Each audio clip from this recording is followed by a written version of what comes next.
Good evening. Welcome to the regularly scheduled meeting of the Mayor and City Council of the City of College Park. I'm Mayor Bianca Motley Broom. We have a full quorum present with council members McKenzie, Karn, Arnold, and Gay. So at this time, subject to my continuing objections to Ordinance 2024-01 and the omnibus motion that this body pass the first week of January 2024, I will call the meeting to order at 7:32 p.m. We will start with the Pledge of Allegiance.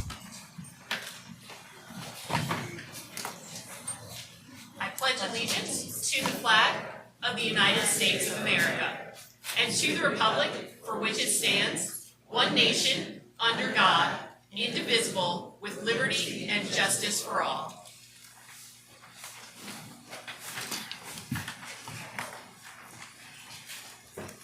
Pastor Wallace is handling our invocation this evening.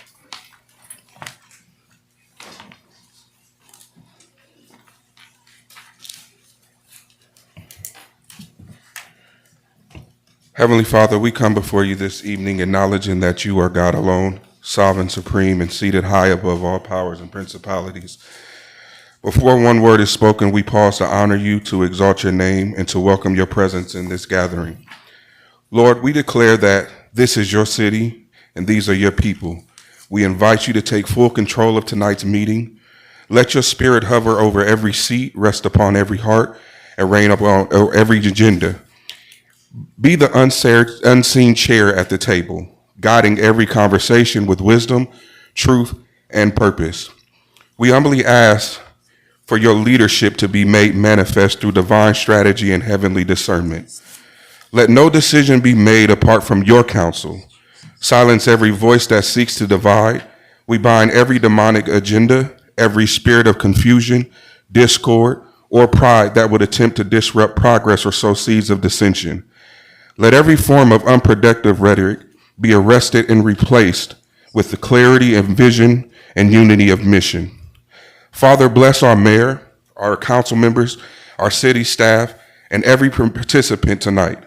Let there be decency, decorum, and mutual respect. May humility rise above ego, may grace outweigh offense, and may love govern every motive and every motion.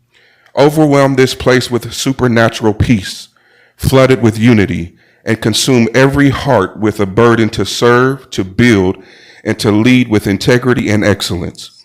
We declare that tonight will be productive, that vision will be clarified, and that your perfect will shall be done, not by might, not by power, but by your spirit.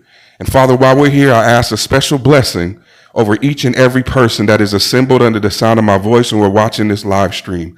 Touch them in ways that only you can, God. Give them the blessings that they need to move forward in life in such a peaceful way, Lord. Rain down on them, oh God, so that they can be blessed, oh God, and live in abundance. And we pray this now in your Son, Jesus' name we pray. Amen.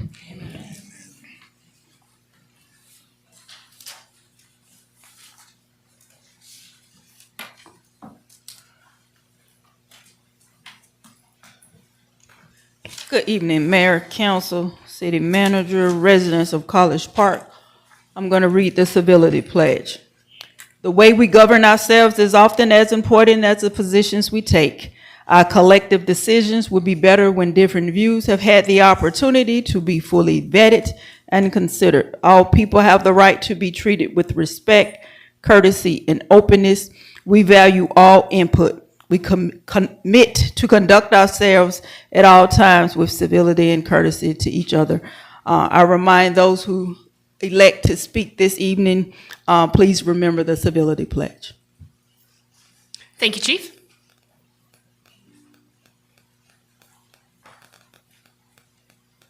Good evening, Mayor and Council, visitors and citizens. In the event of a fire, please evacuate as quickly and safely as possible while assisting others. Please take the time to locate your exits. You have two in the front and two to the rear. Once outside, please assemble in the designated areas away from the building and wait for the all clear to come back in. Thank you. Thank you, Chief. Agenda item 2, additions, deletions, amendments, or changes to the agenda. Are there any? Councilmember Gay? Item 8G to be removed from the agenda. Okay. And that is That is Unite Contractor Services. All right, and 8G? 8G. And It's not 8G. This is, okay, 8G. no, it's not 8G because it was on the regular, business anyway. And unfortunately,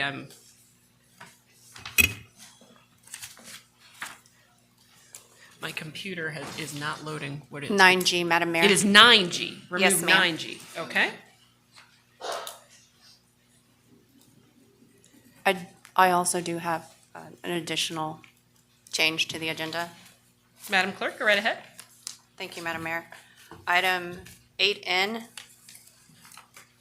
staff unfortunately provided an incorrect GL number for 8N, which is the Wonderland agenda item. The correct GL number for that item is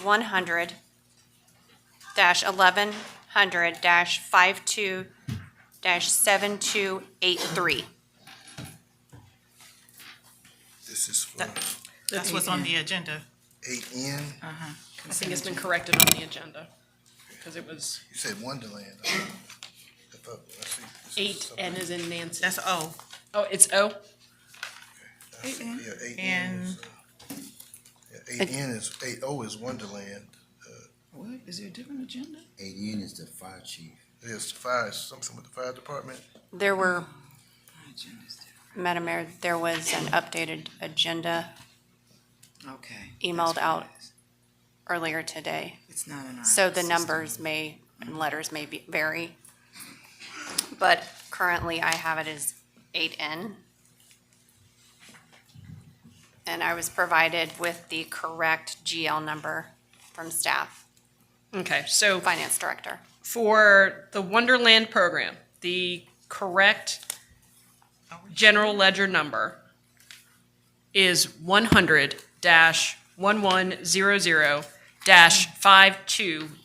100-1100-52-7283. Is that correct? Yes, Madam Mayor. All right. That's what's on here. Right.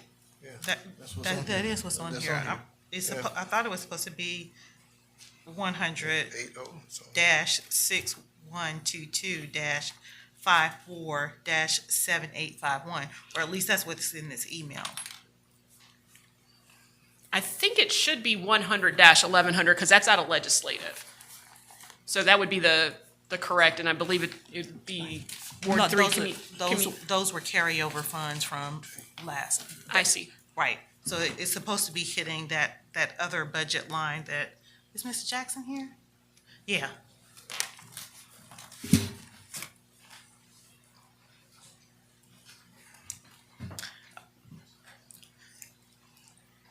Good evening, Mr. Jackson. Can you help us clear this up? Good evening, Mayor and Council.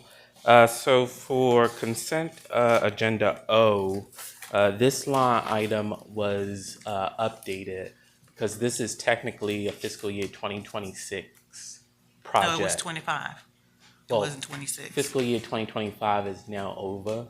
Okay. And so we have to move this project to 2026. Okay. This is the first that I'm hearing of it. Yes. So initially, when I went in to review this agenda item, it was marked 2026. But for whatever reason, it was changed. And so I notified city manager and the city clerk today to change it back to the line that I had previously put into minute track. So then we probably need to table this item too until we figure out the correct accounting stream or accounting number, because this was actually a initiative of 2025, not 2026. Okay. Mr. Jackson, I'm hearing you say that 2025, FY25 is closed out. It is. If the project did not begin in 2025, we cannot be still using funds for it. Okay. Councilmember Carn? The funds in 2026 for it, right? Correct. Well, so we just So we change the account number to the 2026 account, right? Does that? Correct. That should fix it, right? I'm sorry, I didn't hear you. There are funds for this in the 26 budget, right? For this So project this here? initiative originally started in 2025. The discussion with finance was about encumbering those funds that weren't spent in 2025 in a miscellaneous account for this particular project to hit up against. And they were supposed to be encumbered for this particular program. So this is the first that I'm hearing that it would be hitting up against the 2026 budget, and those numbers have been allocated for other initiatives. Mr. Jackson? So just to clarify, and the mayor pro tem had a similar concern that we addressed similarly. So if the project did not conclude in 2025,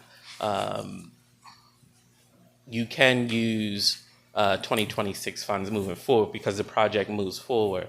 However, if, let's say, for example, that the project was done in May of 2025, it was completed, but the city has yet to receive invoices for it at that point. And so invoices somehow start to trickle in July of 2025. So in that particular case, that is a 2025 project. Does that make sense? Yes, it does. Now, it's up to the mayor and council if you decide that you want to review all of your 2025 projects and note all the ones that you weren't able to complete and that you want to move those forward to 2026. That would be a separate discussion. Councilmember Arnold? Right, but so then the funds that were transferred, remember we did those fund transfers into recreation at the end of the fiscal year. Those funds have already been utilized? Well, one of the things we're working on right now, council member, is doing a reconciliation of all the community enhancement projects Right. to see where we landed as far as how much we spent. Gotcha. So I plan to provide that report sometime this week Okay, to give you a status of 25.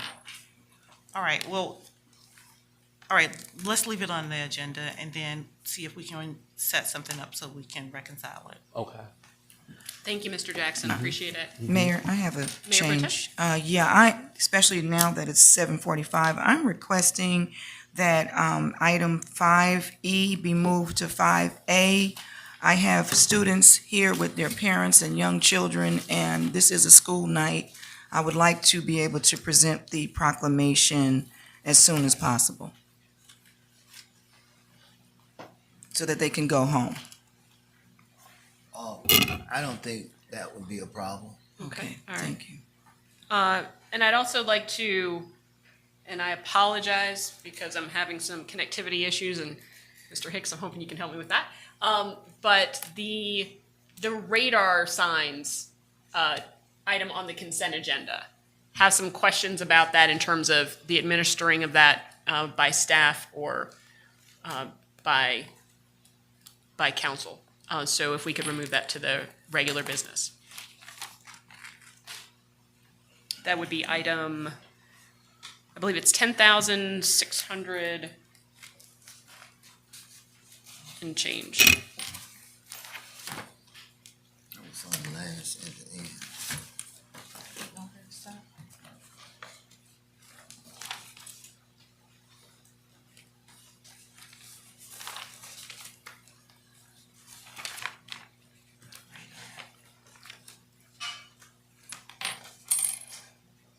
Talking to me?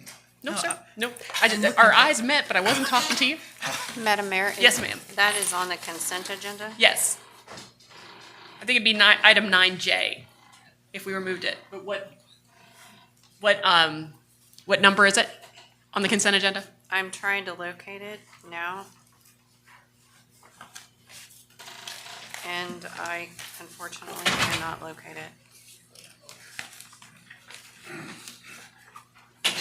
Oh, thank you. It is 8-0. 8-0. Okay.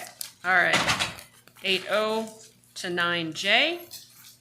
And 8O on the consent agenda Yes. is Wonderland.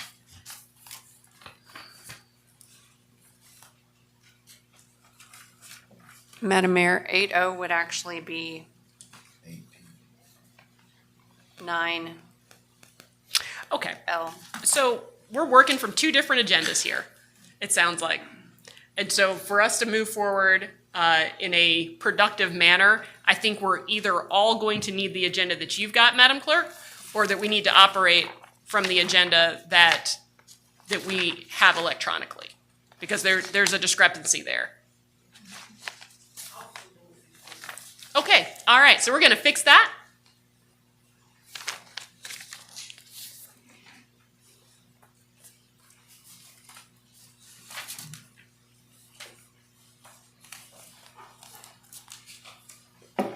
Officer Lewis, I haven't seen you run that fast since you did the National Night Out video. Thank you, sir. Appreciate it. Madam Mayor, I would like to apologize to everyone for the confusion. It was due to last-minute changes. I think moving forward, I think if we have changes, we just need to do them at the meeting and stick with the As traditional. yeah. Yes, Madam Mayor. Stick with the agenda that we've got and not actually shift Yes, Madam Mayor. during the day of, because I think that's going to throw us off a little bit. Okay, all righty.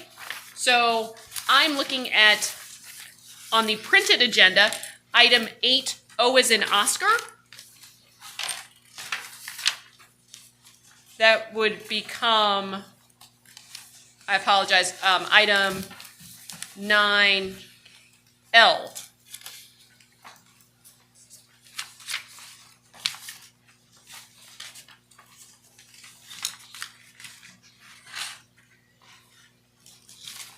Any other amendments, deletions, additions, or changes to the agenda? Okay, so let's review. So we are removing item 9G,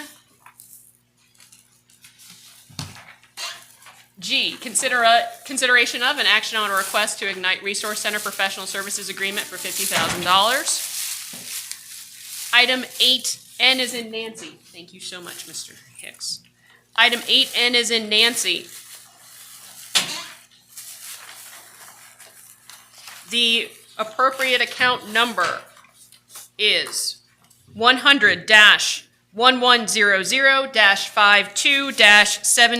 100-1100-52-7283. Item 5E is being moved to item 5A. And item 8, I'm so sorry. I'm sorry. I apologize. Let's move that to 5B. 5B, is there a reason? So we're going to introduce the new employees and then do the proclamation? No, I'm sorry. You want to make it D, right?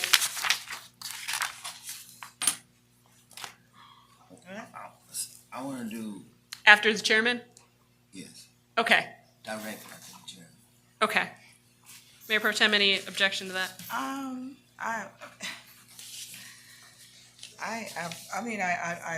definitely yield to the chairman, but I am just looking at the clock ticking, and school children need to Well, be. we won't be long.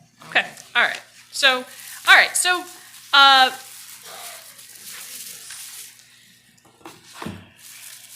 5E becomes 5D. It just moves up one.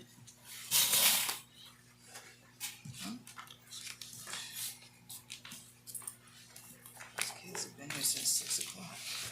And 8O as in Oscar becomes 9L. Is there a motion? Motion. Thank you, Councilmember Gay. Is there a second?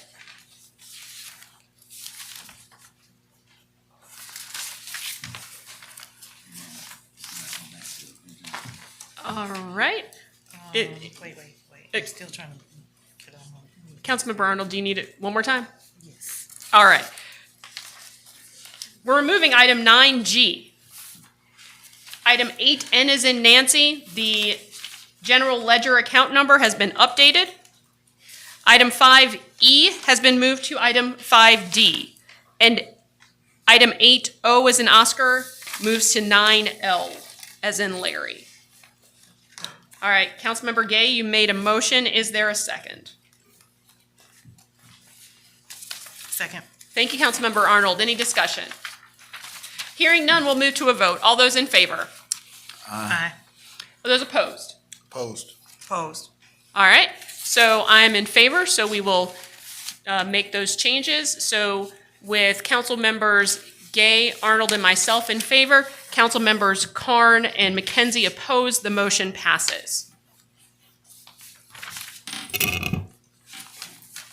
Is there a motion to approve the agenda? Motion. Thank you, Councilmember Gay. Is there a second? Second. Thank you, Councilmember Karn. Any discussion? Hearing none, we'll move to a vote. All those in favor? Aye. All those opposed? No. All right, so council members Karn, Arnold, and Gay in favor of approval of the agenda. Councilmember McKenzie opposed. The motion passes. Is there a motion to approve the workshop minutes from July 21st? Motion. Thank you, Councilmember Karn. Is there a second? Second. Thank you, Councilmember McKenzie. Any discussion? Hearing none, we'll move to a vote. All those in favor? Aye. That is unanimous. Is there a motion to approve the regular session minutes from July 21st? Motion. Thank you, Councilmember Karn. Is there a second? Second. Thank you, Councilmember Arnold. Any discussion? Hearing none, we'll move to a vote. All those in favor? Aye. Aye. That is unanimous as well. Agenda item 5, proclamations, resolutions, plaques, and announcements. 5A, introduction of new employees for July. I thought 5A is it 5A six? No, 5A is introduction of new employees. So when is? I thought We moved up one. So what did you want next? I had said I wanted 5A to be, I'm confused. Good evening, Mayor and Council. So the employees for the month of July, we would ask them to come to the front, introduce themselves, and tell us what department they are in. I know we had some who had some other obligations tonight, so do we have anyone from July, new employee? Okay, we find none. So we'll move on to the Employee All-Star of the Month. This employee joined the City of College Park in March 2009 and has consistently exemplified leadership, dedication, and compassion both within the department and in the community. Most recently, he spearheaded a volunteer initiative on behalf of the Muscular Dystrophy Association, organizing a team of department volunteers who contribute their time and energy to raise awareness and funds for this vital cause. Through his guidance and commitment, the team raised over $6,000 during the Fill the Boot campaign in May and June. His efforts not only reflected positively on the department and city, but also made a meaningful impact on the lives of those affected by muscular dystrophy. This employee is a testament to the department values, honor, duty, and service. Please join me in congratulating Lieutenant LeBron Thomas, our July All-Star of the Month, on a well-deserved recognition.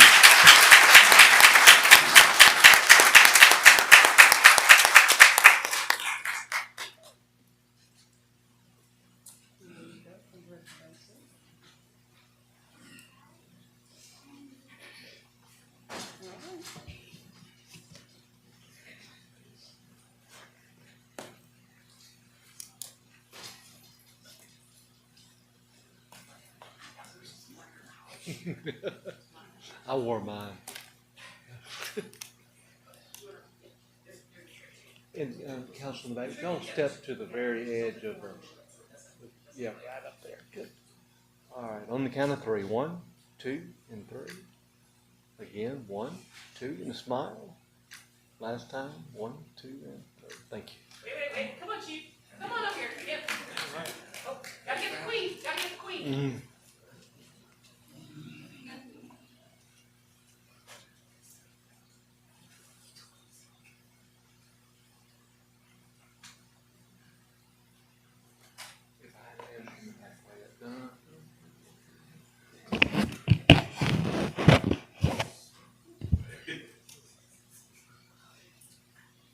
All right, move the shift this way, front row just a little bit, there we go.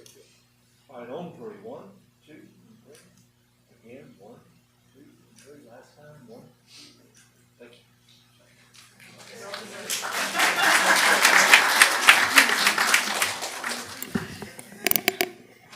Agenda item 5C, proclamation recognizing the Honorable Chairman Pitts, presented by Councilman Roderick Gay and Councilman Joe Karn.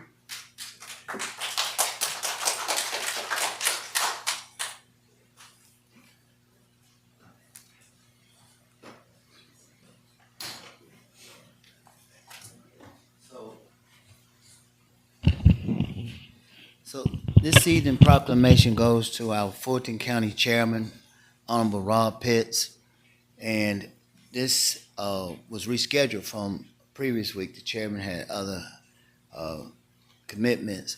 But we're going to share in this proclamation, myself and Councilman McCoy, signed by our mayor and council.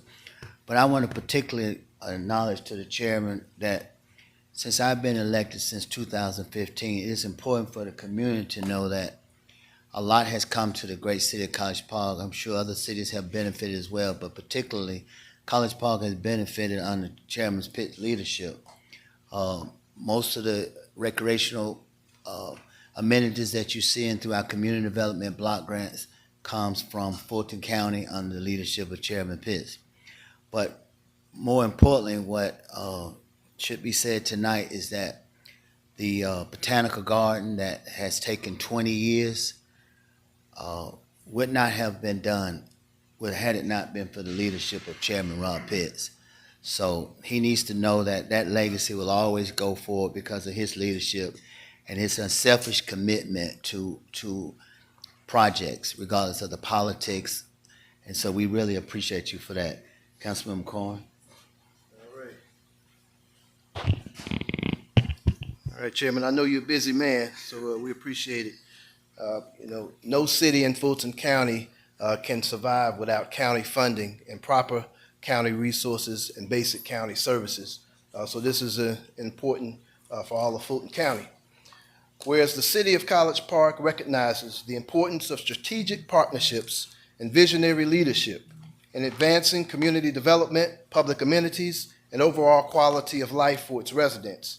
And whereas the Honorable Fulton County Chairman Rob Pitts has consistently demonstrated an unwavering commitment to the betterment of the city of College Park through bold leadership resource, advocacy, and steadfast support.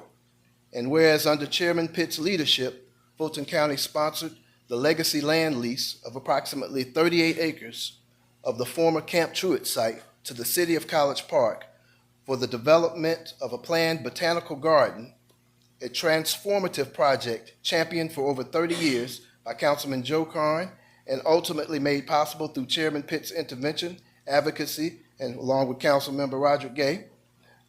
Chairman Pitts also sponsored the transfer of a 1-acre parcel of land located on the corner of Herschel Road and Main Street in College Park to the city for the nominal cost of $1, one tax dollar. It's a good deal. Paving the way for the establishment of the Paws on Main Street Dog Park, a unique amenity that will bring joy and recreation to College Park families and their pets. And whereas Chairman Pitts has directed more than $10 million in community development block grant funding to the city of College Park, supporting vital community enhancement projects such as the construction of the Barrett Park restrooms, the Phillips Park splash pad, the Lance Terry basketball court renovations to the Brady Center, the gymnasium, and upgrades to Zupp Park, among others. And whereas Chairman Rob Pitts' record of service spans decades, including 12 years as a Fulton County Commissioner prior to being elected chairman in 2017, during which he championed tax relief, library system support, animal welfare, and South Fulton economic development. And whereas Chairman, he has led efforts to strengthen Fulton County's elections infrastructure, guided the county through the COVID-19 pandemic, and promoted financial inclusion by supporting minority-owned financial institutions. And whereas Chairman Pitts previously served for decades on the Atlanta City Council, including as president from 1997 to 2001, where he was known as the taxpayer's watchdog and played a significant role in bringing the 1996 Olympics to Atlanta. And whereas his distinguished career includes achievements in business, higher education, and public service with degrees from Ohio University, Kent State University, La Universidad Interamericana, Ole, and an MBA from Emory University, and teaching appointments to institutions including Clark Atlanta University, Oberlin College, and whereas Chairman Pitts has served on numerous civic, arts, and economic development and remains a lifelong advocate for equity, culture, and opportunity throughout Georgia. Now, therefore it be proclaimed by the Mayor and Council of the City of College Park, Georgia, do hereby express profound gratitude to Fulton County Commissioner Chairman Rob Pitts for his extraordinary contributions, leadership, and advocacy on behalf of the city and its residents, proclaimed this 4th day of August, 2025. Let's hear it, y'all.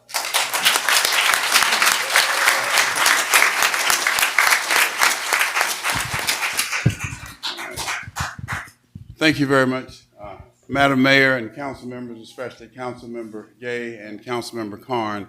It's a pleasure to be here, and I learned a lot about myself that I've forgotten about through the years. But I get in trouble. I'm going to be very brief because I think there are some students here that do need to get home. But I get in trouble with the other cities in Fulton County. You know, there are 15 cities in Fulton County. But when I talk about College Park, they say, well, that's your favorite city. And it really is, because I think that the opportunities that are in College Park, when you have a very unique location and under the leadership of your mayor and your city council, the future is really bright. We've had trade missions where people have come from Korea who are locating businesses here. We have in February, I think it's February, we'll have a group of 45 Indian businesses that will be showcasing their product at GICC. Is that correct? In February. And the jewel of it all, though, is the Botanical Gardens project. That is very unique. It was a very cooperative effort. I just can't wait for us to get started. And on that point, I know that when we approved this project at the Board of Commissioners meeting, I said that, or at least one of the residents of College Park came before the board and asked that I appoint a person to serve as a liaison between the Board of Commissioners and College Park, and that person is Councilmember Mo Ivory. So we need to get her involved in this now so she can keep you all abreast, because so much has happened on that project, so the future's bright. And I was telling my staff, in all of my years, this is the first proclamation that I have ever received, so this is going to be in a very prominent place in my office. Thank you.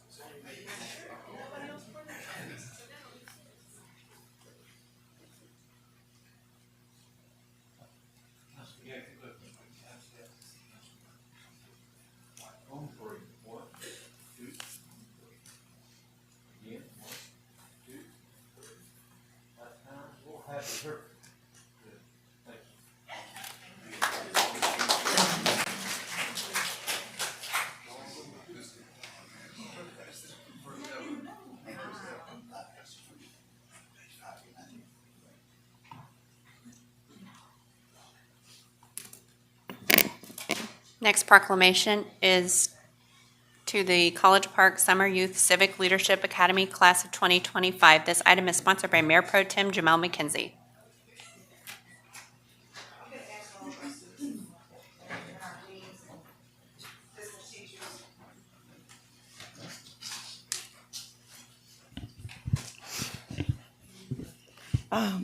Just sit up here, and then we'll go and they'll put us. When I call you, ma'am, just raise your hand. All right. Get everything on a little short scale here. Good evening, everyone. It brings me great pleasure and joy and hope and expectation for the future and our present to share this proclamation with each of you on this evening. The proclamation reads, City of College Park Proclamation, recognizing the participants, the dean, the assistant to the dean of the 2025 Summer Youth Civic Leadership Academy. And it reads, whereas the City of College Park is committed to fostering civic engagement, leadership development, and public service amongst its youth.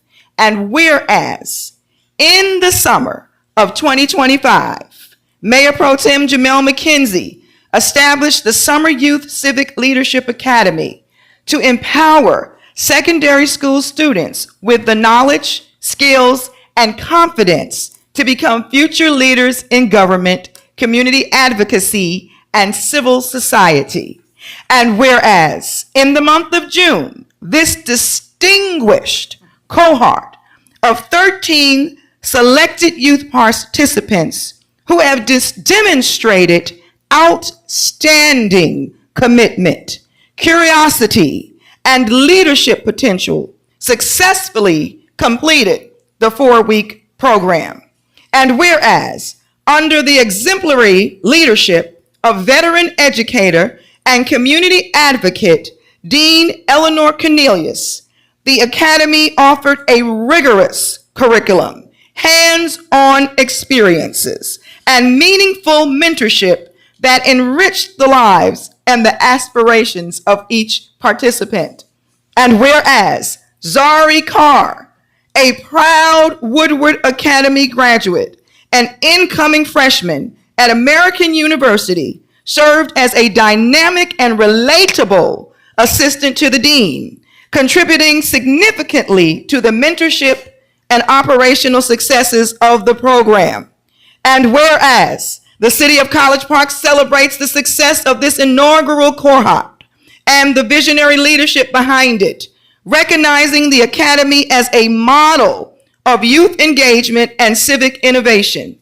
Now, therefore, be it proclaimed that I, Jamel McKenzie, Mayor Pro Tem of the City of College Park, on behalf of the Mayor and City Council and the citizens of this great city, do hereby extend this proclamation of recognition, special recognition, to the participants: Janiyah Brown, Kawana Digby, Savannah Hamilton, Ashley Jackson, Bailey Johnson, Drew Lewis, Jaden Mayfield, Chloe Thomas, Eugene Turner, Marin Rippey, Raquel Goodrich, Jamarian Grover, and Ivory Watson. And we recognize Dean Eleanor Cornelius, Zari Carr, assistant to the dean, and our student support staff, which we could not have done this without them as well. Olivia Dorsey, Caleb Granville, Pamela Greer, and Jamila Thompson. This is in grateful recognition of your dedication, service, and leadership, and for your contributions to building a brighter, more engaged future for College Park and beyond. Proclaimed this 4th day of August, 2025, and it is signed by the mayor, myself, and all of our council, and our city clerk, Kelly Bogner. Thank you. I'm going to let you hold this down for a minute. And at this time, I also, on behalf, we want to just give special recognition from the students of the Academy to Dean Eleanor Cornelius, Dean of Students, for your outstanding instructional services during our Summer Youth Civic Leadership Academy in July 2025. It has a stand for it as well. And we also have one for Zari Carr, Assistant to Dean, for your outstanding instructional services during our Summer Youth Civic Leadership Academy, July 2025. All right. Let's take some pictures. Maybe easier.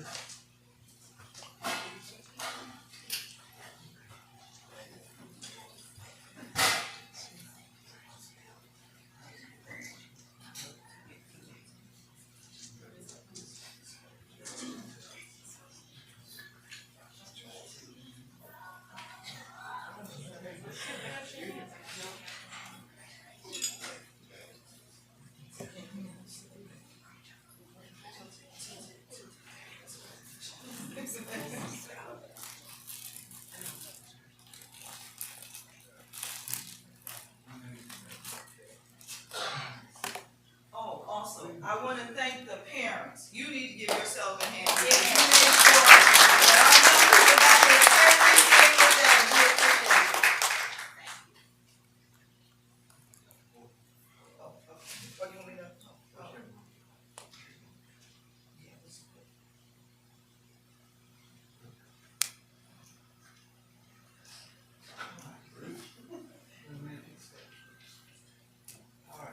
Count of three. One.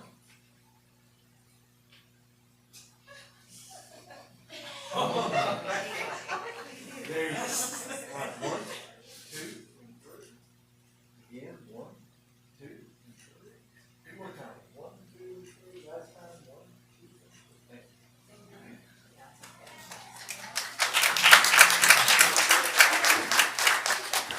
And every single one of our students they're wearing a medal around their neck that is actually personalized, has their name on the back of it, but it's a leadership medal because they truly earned that medal.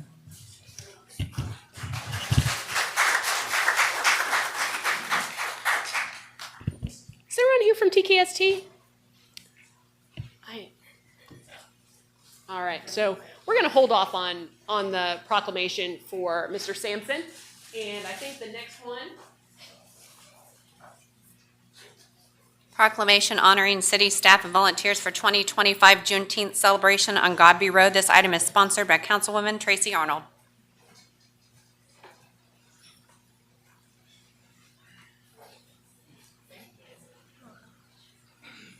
For all the volunteers, committee members, community partners, staff, all of those who participated in putting on the Juneteenth 2025 parade and celebration, please come forward.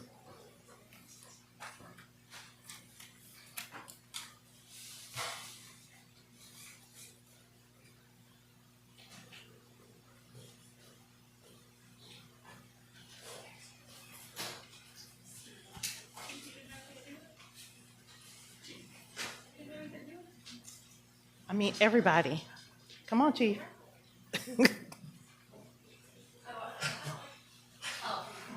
I mean,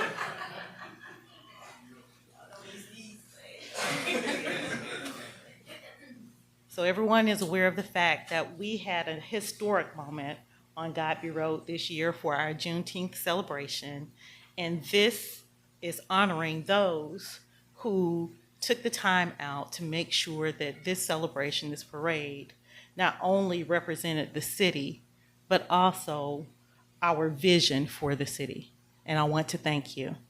And so the proclamation reads, the City of College Park proclamation recognizing and thanking all staff, volunteer committees, community partners, and local businesses. Whereas the City of College Park proudly commemorated Juneteenth 2025 with its first ever parade on Godby Road, a celebration that not only marked a milestone for the city, but also became the largest parade in College Park's history, drawing both local and national media attention. And whereas the Juneteenth parade was a historic and unifying event that honored the legacy, freedom, resilience, and cultural pride while showcasing the collaborative spirit of our community. And whereas the success of the monumental event was made possible by the dedication, planning, and hard work of city staff. They deserve a hand. Volunteer committees, hand. Community partners, and engaged residents and engaged residents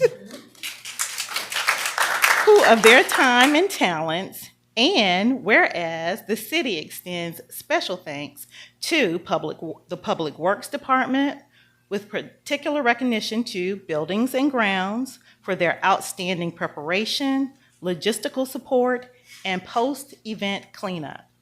And whereas the Parks and Recreation Department ensured the smooth coordination of activities and community engagement, and the Cultural Arts Committee elevated the celebration with vibrant artists, contributions, and cultural expression. And whereas the City of College Park Police Department was also instrumental in ensuring a safe and incident-free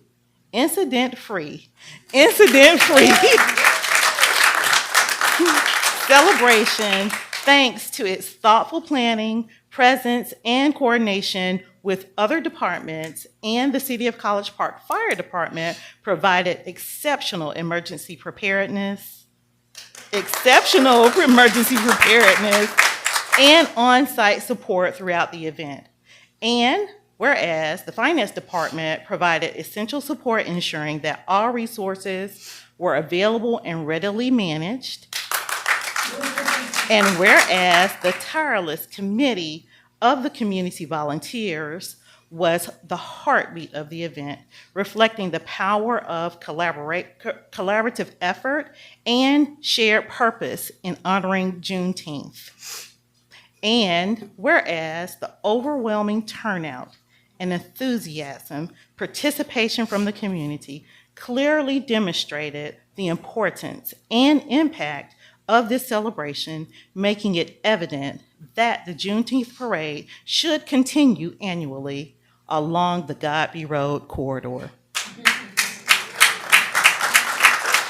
And whereas the city is especially grateful to the many small businesses along the Godby Road corridor, particularly those in the Southampton Plaza, for their active engagement in the planning process and enthusiastic participation in the parade, helping to uplift and energize the event while strengthening the local economy and sense of community.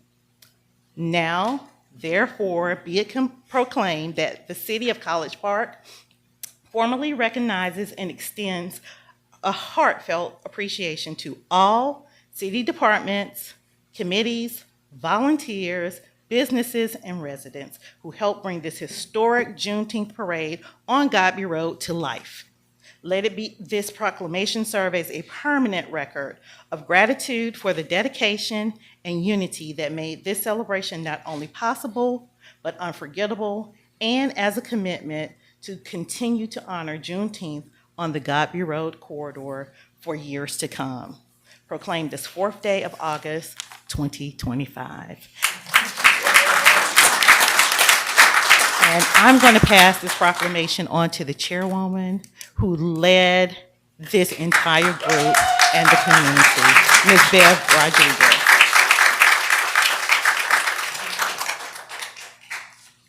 All right.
Agenda item 5G is proclamation for National Night Out annual event requested by Connie Rogers, Chief of Police.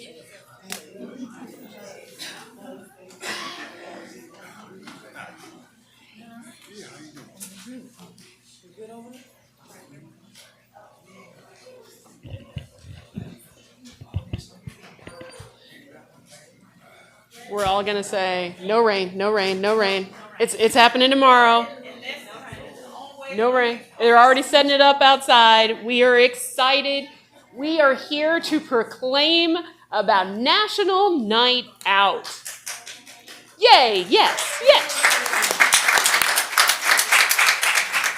Whereas the 42nd annual National Night Out, a unique crime drug prevention event sponsored by the National Association of Town Watch, has been scheduled for Tuesday, August 5th, 2025.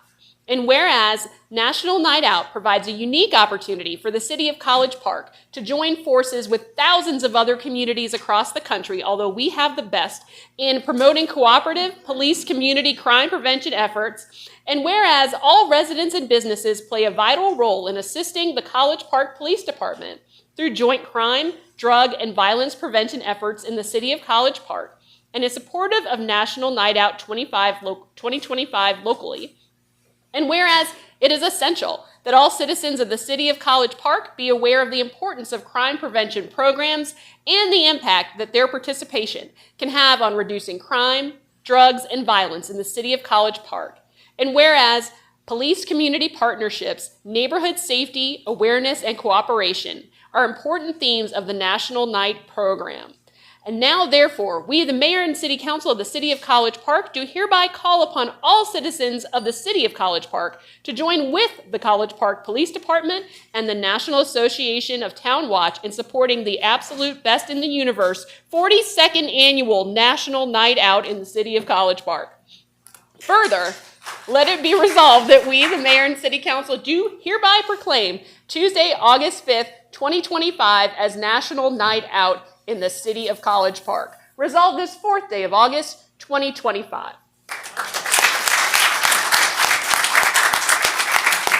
I might have ad-libbed a little bit in there but our celebration is the best. So, Chief, that doesn't happen by accident. Thank you to you and your team.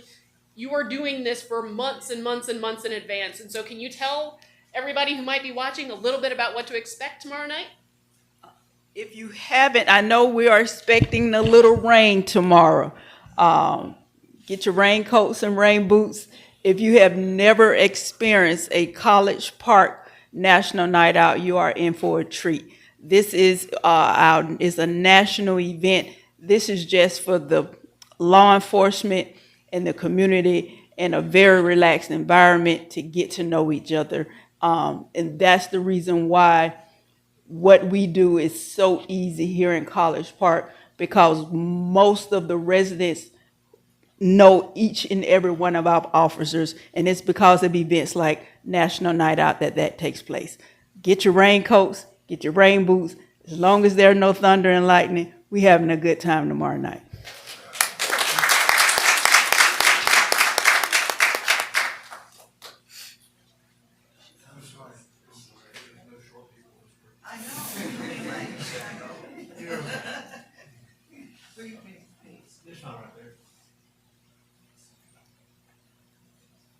Turn back towards me just a little bit.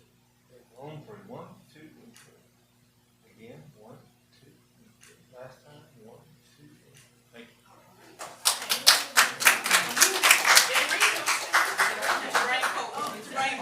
Yes. We're gonna get raincoats and do it. I gotta get my raincoat now. I need a raincoat. Next agenda item 6, remarks of citizens. First public comment, William Wallace.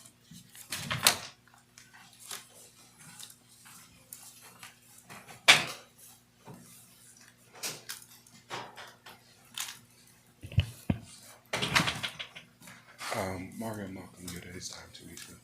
The one after me, Mario Malcolm, is your his time. Madam Mayor, members of the council, citizens, and my neighbors. My name is William Wallace, and tonight I don't just stand to you before you as a pastor. I stand before you as a man on divine assignment with a clear mandate from heaven for this city. Carry a vision, one that didn't originate in ambition but was born in intercession. God gave me his heart for College Park, and I've been walking that vision ever since. This isn't a moment for me, it's a mission. I didn't just move into College Park, I was sent here. And when God sends you, he doesn't send you empty-handed, he gives you vision, strategy, boldness, and a burden to build what others don't even see coming. I've now planted my feet, my family, my office, and my ministry in the soil of this city, not because it was convenient, but because it was necessary. My presence here is not accidental, it's prophetic. God made it clear, College Park is not some place to pass through, it's a place to plant in. It's not forgotten, it's chosen. And what others overlook, heaven is watching with intention. So tonight I reintroduce myself not only as a pastor of the Church of Atlanta, but as a neighbor, a servant, a partner, and a spiritual gatekeeper in this city. When I first stepped into this assignment, I didn't just see crime, I saw the cry. I didn't just see broken buildings, I saw broken people. I didn't just see policies, I saw principalities. And I knew then, as I know now, this city doesn't just need programs, it needs prophetic presence. I've walked the streets, I've prayed over buildings, I've sat with displaced families, I've helped feed the hungry, confront addiction, address housing injustice, and speak on behalf of those whose voices have been muted by bureaucracy and fatigue. And through it all, God showed me something deeper. He showed me a city that still has promise beneath the pain. He showed me schools thriving with resources. He showed me neighborhoods being redeemed, not gentrified. He showed me council chambers filled with compassion, not competition. He showed me churches that are more than sanctuaries, but solutions. He showed me a city where people stop surviving and start flourishing. And I believed him. I still do. This is why I will not be moved by resistance. I will not be discouraged by misunderstanding, and I will not be worn down by the slow grind of politics. I've been placed here to declare that hope is not dead in College Park. Revival is not a fantasy, and change is not impossible. But hear me clearly, this cannot be done in silos. Collaboration is not optional, it is vital. We cannot transform this city if government, the faith community, and civic leaders are pulling in different directions. I've said it before and I'll say it again. I'm not here to play politics.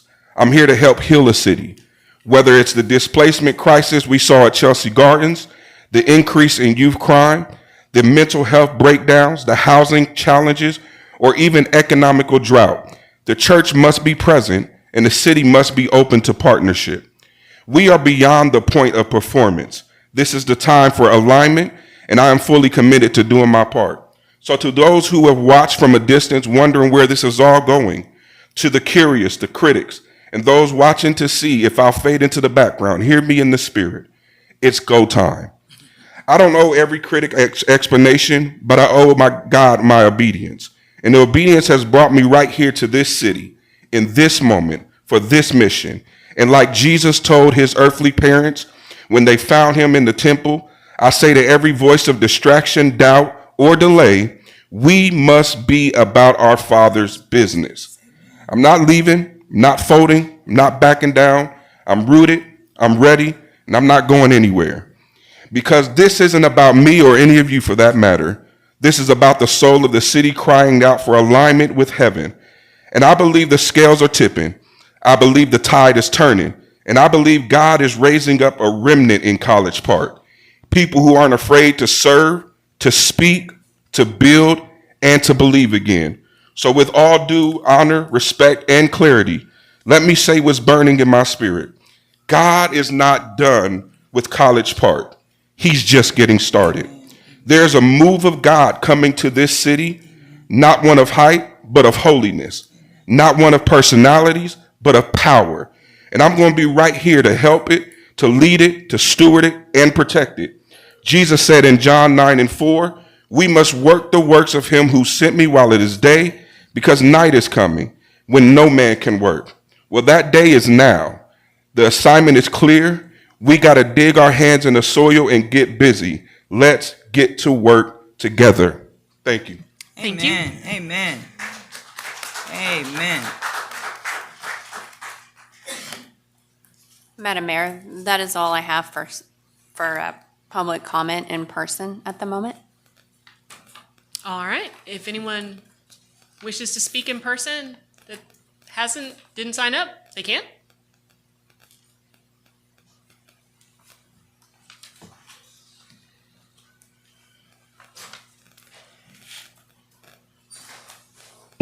Hi, hello. My name is Caleb Granville. It's my first time being up here, so I'm a little, I've never been up here before. But to my attention to Mayor Pro Tem, City Council, Mayor Room, I just want to extend my thanks for having this opportunity to be your intern and work not just with you, but everybody here in front of me. This has been an experience for me as I am going into my senior year up at Howard University, majoring in public relations and minoring in political science. Being able to experience government and just to open my eyes and just to see where my life could go, it was really nice. So I thank you, Mayor Pro Tem McKenzie, for giving me this opportunity, and for everybody in front of me for giving me a warm welcome here in the City Hall. So thank you. Thank you, sir. Thank you, Caleb. Appreciate you, man.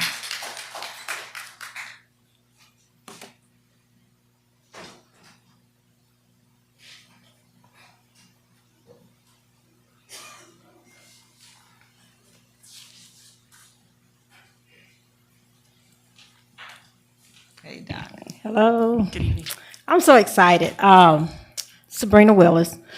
On last week, I got a chance to go over to Woodland Middle School to their open house. And when I tell you,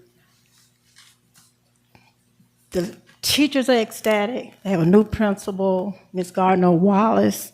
The parents, everybody was excited, and I just love the energy. And I've seen Dr. Otway at College Park Elementary. I'm loving the energy with education because it's just so important in our community. And one thing that I'm gonna ask that everybody, please join all of the local PTAs. They need your support. It's just probably about $10 or $15, and you need to do that. The other thing, on the last meeting, I was out of town. I went to go visit my daughter, Alexis. She was moving, and I wasn't able to make it when the kids got the proclamation. I just want to say thank you, Mayor and Council, Michelle, Lance, Kirkland, and Tanya, and everybody, Mr. Cook, who's just so important with helping to the success of the Favorite Track program. But with that, we are celebrating 20 years of Georgia Favorite Track Club and the College Park Favorite Track program. And one thing I can say that we are known around the country of building champions that go out and do great things in our community. And I just thank you all for everyone for always just supporting the track program. I got one more thing I want to say. When we started the program back in 2004, we used to go out to all different places outside of College Park for our kids to train. We have 8 kids, and all of them are national champions. And I was wondering, I said, well, we always have to go outside of our community to do programming. And so I came to Rex, and I said, Rex, I said, I'm going to start this program, Georgia Favorite Track Club, and I said, you're going to be the coach. And when I tell you what we did with the Georgia Favorite Track Club changed how track and field on the south side is done even till today. So I just want to say thank you. Thanks for giving us the opportunity to train thousands of kids at Badgett Stadium. God has just been so, so good, and I just thank you. And Thank you. I appreciate it. Thank you so much. Amen. And please join your local PTAs, even if you don't have kids at those schools. Thank you. And Joe, thank you for bringing all those books. That's just awesome. I know that. Because our kids got to bring up this literacy rate. Thank you. Thank you. Awesome.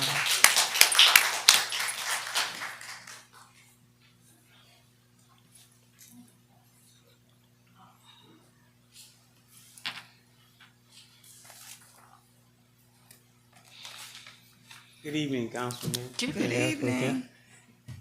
It's a new rodeo for me. My name is Richard Greer. I'm with Ignite. And I understand that we're taking off of the agenda this evening. But Miss Kelly, she's going to give me some directions tomorrow. But I just want just to highlight a few things, if it's appropriate, or I'm not really sure. Highlight some of the things that we did in Ignite for the past 25 and up to this point. Is that okay? I'm not sure. Your time, so go right ahead. Okay, well, I'm not sure. And like I said, my name is Richard Greer, and I have been serving as the executive director of Ignite for the last several months. And like I said, it's a brand new rodeo for me, so just bear with me. Like I said, it was founded in 2019, and the Ignite Research Center was established under visionary leadership with the mission of providing vital resources and services to the residents of College Park. With the foundational support of the City of College Park, including funding for administration operations, our founder successfully mobilized professional partnership and sponsorship that help us in a strong foundation financially and through volunteerism. That dedication leadership continued until June 2023 when our founding executive director stepped down. Since the start of the 2025 fiscal year, the Ignite Resource Center has entered a new chapter of growth and reorganization. We are proud to share that we remain steadfast in our community to the center's strategical mission. Some things that we did, we had basically, we helped with, we host a financial literature workshop focused on investments, wealth building, correcting common misconceptions about life and insurance. Our organization, we helped and we participated in the turkey dinner giveaway, distributing over 400 turkeys along with the fish produce and non-perishables in collaboration with LR Logistics, Favors House, and Greenwich Law Group. We also supported a giveaway hosted by councilperson because of the sponsorship from the City of College Park. Partnered in holiday initiatives with Nouveau Winterland, Ward 1 Adoption, Family, and Senior Citizen Status. Some of the programs that we helped with this year, we participated in the annual Christmas parades. We participated, I've been to every town hall meeting, Ward 1, 2, and 4. Sorry I didn't get to 3 yet, but I'm working on it. We participated in the truck and treat and back to school events, coach deliveries to local students. Mayor, I had the pleasure of participating. You welcomed me to your senior event at the GICC, breast cancer awareness walk. We had emergency relief support, senior health fair, wealth webinar. We worked with every, thank you. Thank you, sir.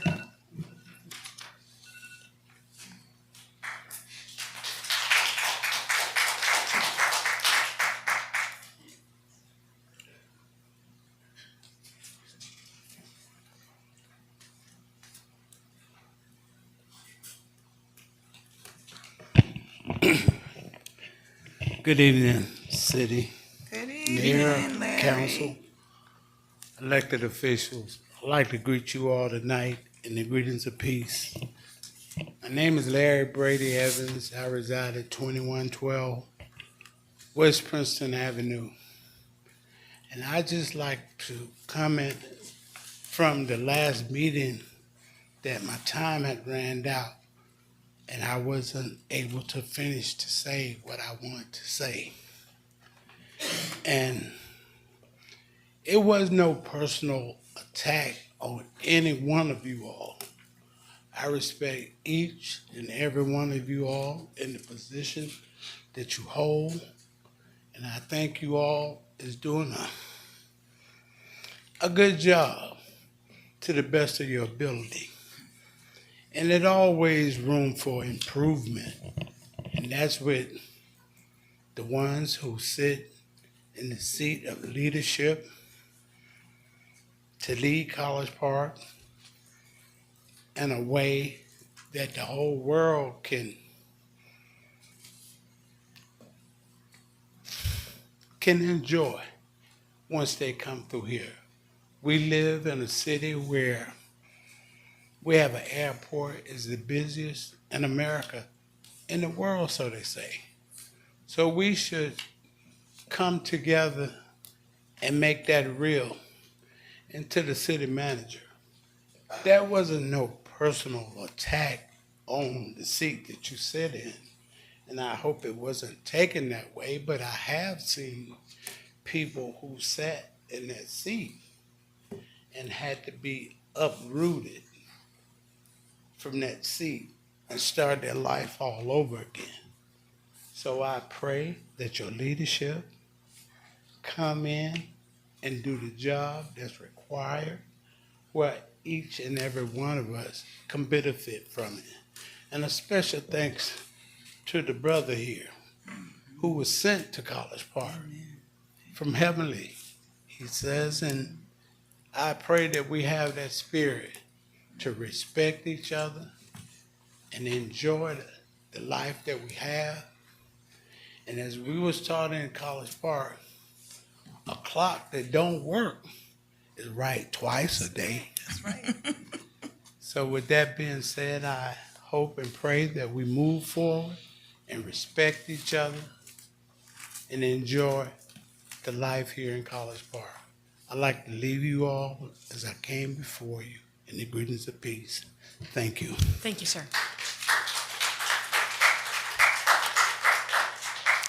Does anyone else from the audience wish to speak? Bless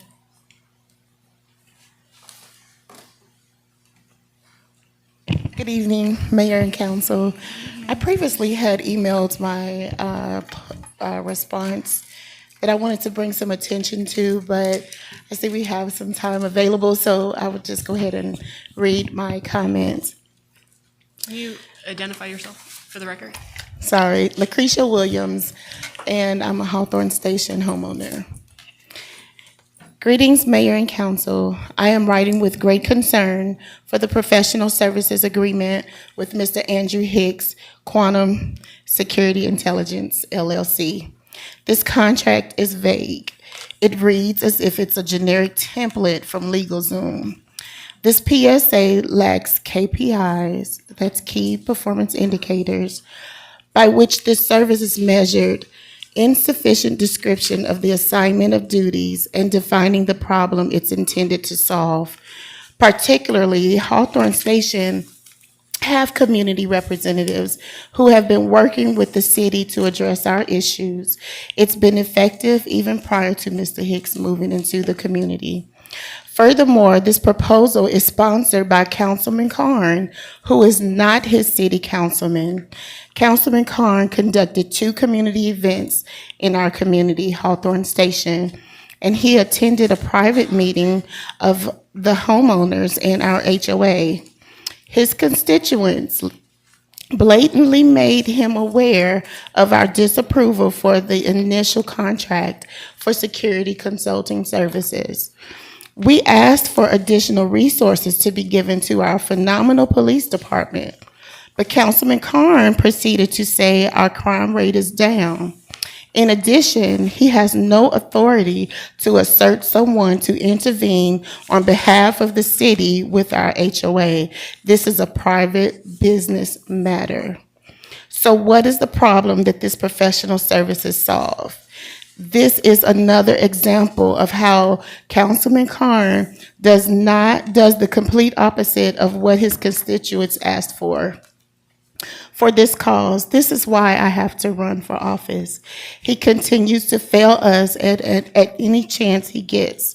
Wasteful spending continues on his watch, and we are exhausted from this. Councilman Gay, Councilwoman Arnold, and Councilwoman Mayor Pro Tem McKenzie, please help us help him. Please vote this proposal down and save us from another issue of failure to hold our leaders accountable and responsible. This is a waste of resources. Thank you. Thank you.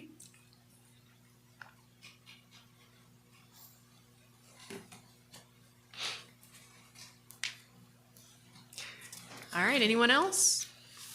Okay, we will go to the email comments.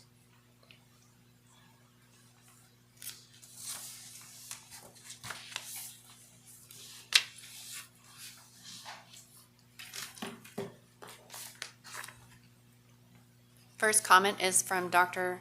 Chisulo.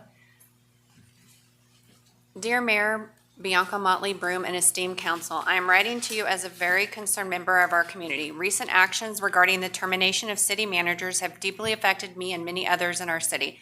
I understand that leadership comes with difficult decisions, but these actions have left a mark of pain, confusion, and unease among us. Each time a city manager is dismissed, it ripples through City Hall, the staff, and our community. People lose trust, they become more stressed, and they sense the instability of our governance and feel powerless, voiceless in the wake of decisions that seem sudden and uncommunicated.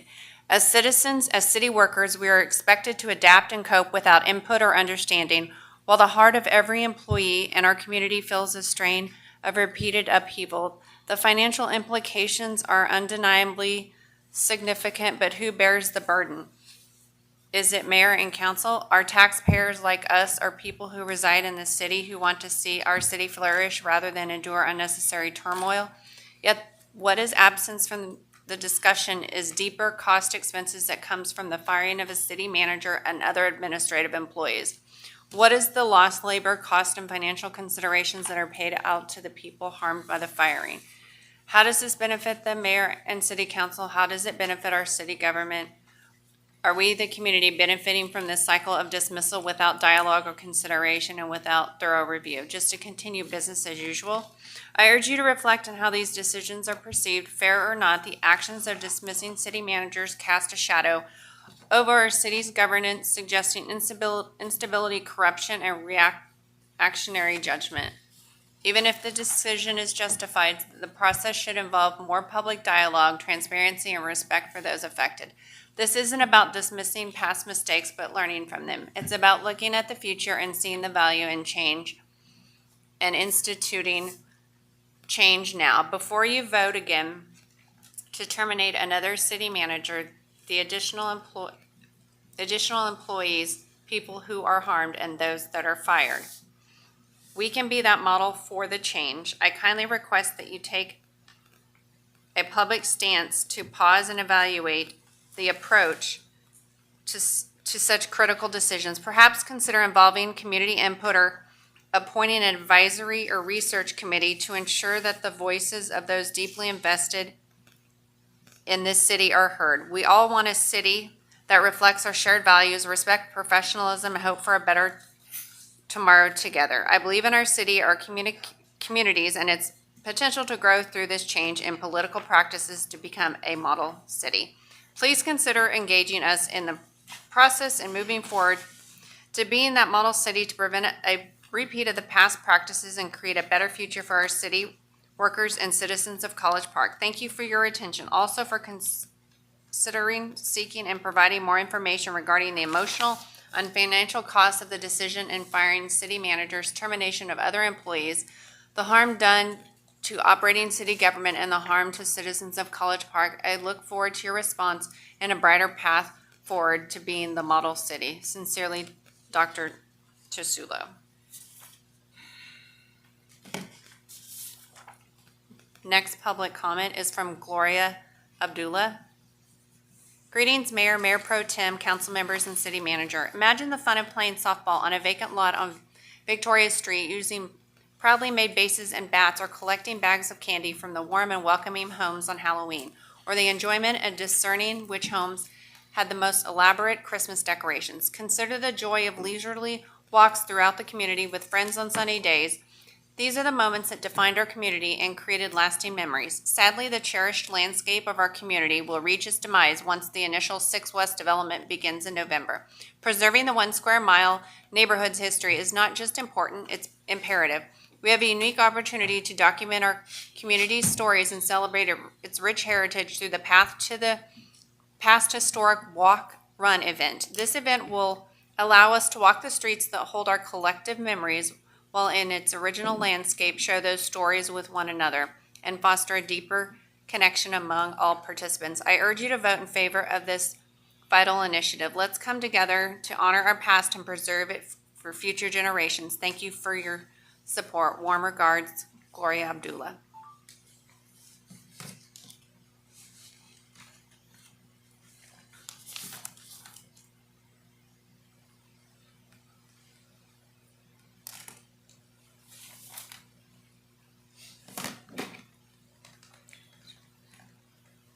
Next public comment is from Tom Coleman.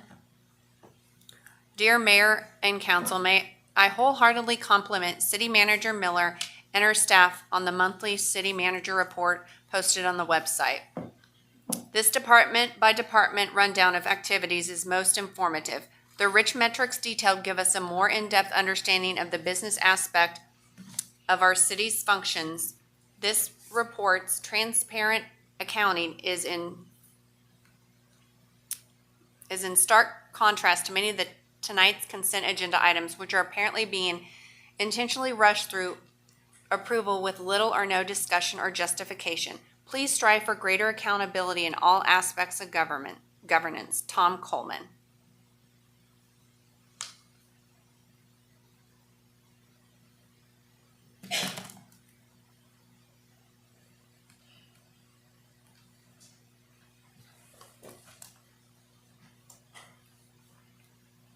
Next public comment is from Tabian Goodwin.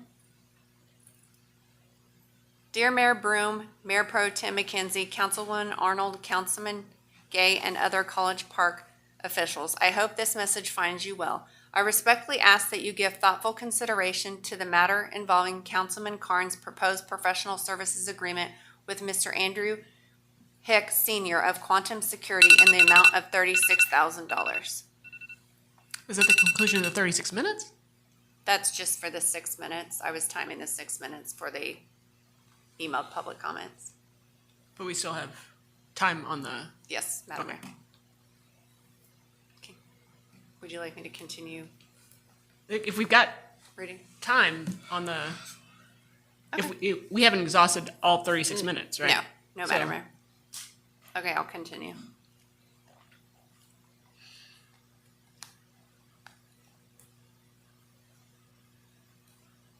Pardon the delay. It's important to recognize the definition of wasteful spending in government. Expenditures on goods, services, or activities that are unnecessary, excessive, or provide little to no value in return. The pilot program previously conducted with Quantum Security, which was funded at $3,000 over 2 months, did not yield any measurable improvements in the well-being or safety of College Park residents. Allocating $36,000 towards a contract that lacks demonstrated impact does not appear to be a responsible use of taxpayer funds.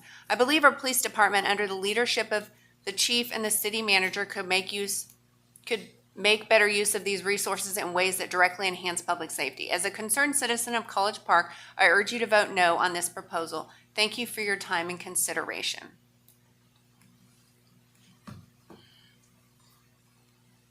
Next public comment is from Sylvia Dunlap. Please approve our walk and run event. Thank you, Sylvia Dunlap, Secretary for FOA. Next public comment is from Eugenia Williams.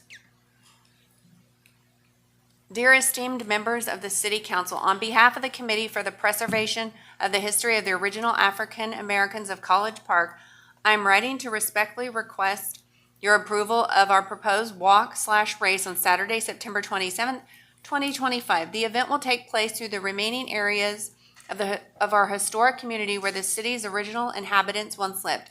The walk/race is not only a chance to honor and preserve the legacy of our community's founders, but also an opportunity to experience and document what is being slated for erasure as we speak. We believe it will foster unity, wellness, and awareness while highlighting the urgent need to preserve this irreplaceable history. We are prepare to comply with all city requirements regarding permit, safety, and logistics, and we look forward to working closely with your office to ensure a smooth and successful event. Thank you for your consideration. We kindly ask for your approval and support in bringing this event to life.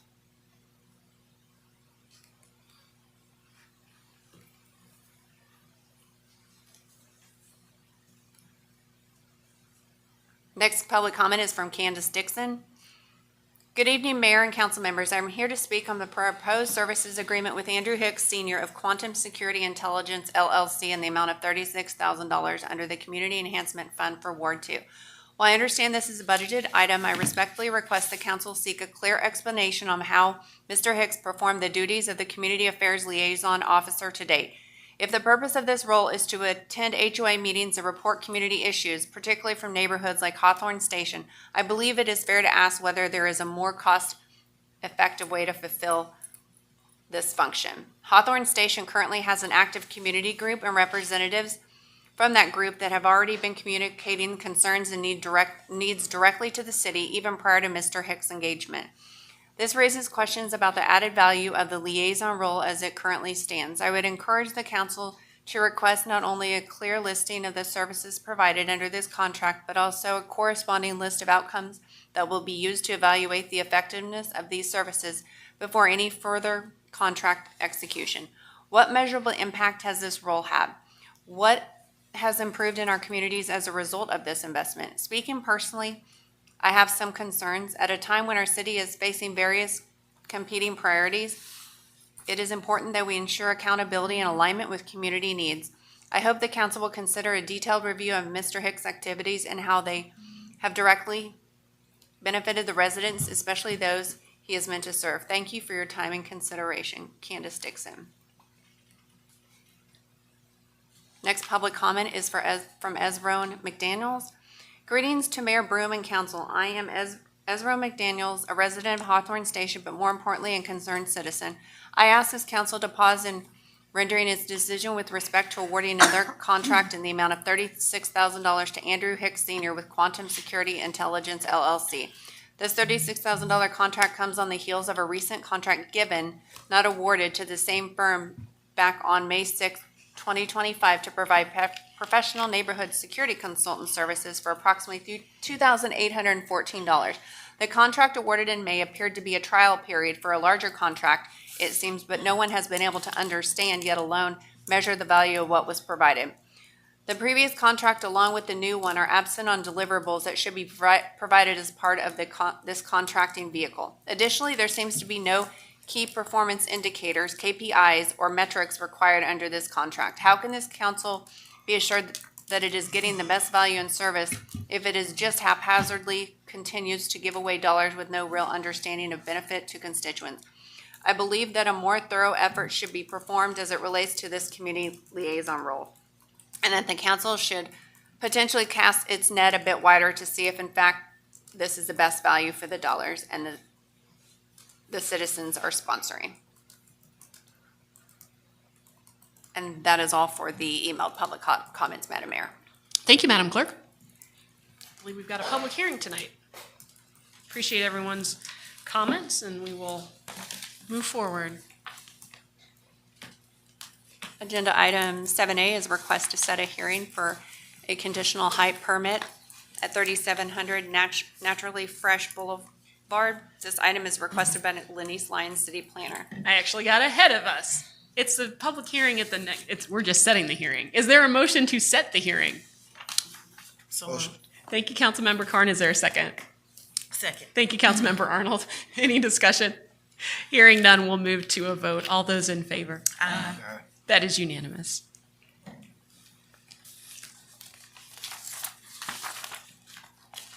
Next agenda item is consent agenda. Since we've had some changes to it, Madam Clerk, could you go ahead and read what is actually on it? Oh, read through all of them. Yes, Madam Mayor. Item 8A is consideration of an action on a request to approve contractual payment for Kids Gym USA preschool gymnastics in the amount of $10,136.25 and total contract amount not to exceed $200,000. This item is requested by Michelle Johnson, Director of Recreation and Cultural Arts. This is a budgeted item. Fund Recreation Programs, Contractual Services, GL account 100-6110-526170. The Kids Gym USA Preschool Program Services are located at the Conley Recreation Center, located in Ward 2. Item 8B, consideration of an action on a request for a renewal of a professional services agreement between the City of College Park, Georgia and Southern Capital Strategies and Partners Lobbyist Services in the amount of $119,999.88. This item is requested by Lindell Y. Miller, City Manager. This is a budgeted item. Fund Consulting Services, GL 100-1352-5510. Item C, consideration of an action on a request for renewal of professional services agreement between the City of College Park, Georgia and A.R. Long Company LLC in the amount of $72,000. This item is requested by Lindell Y. Miller, City Manager. This is a budgeted item. Fund Consulting Services,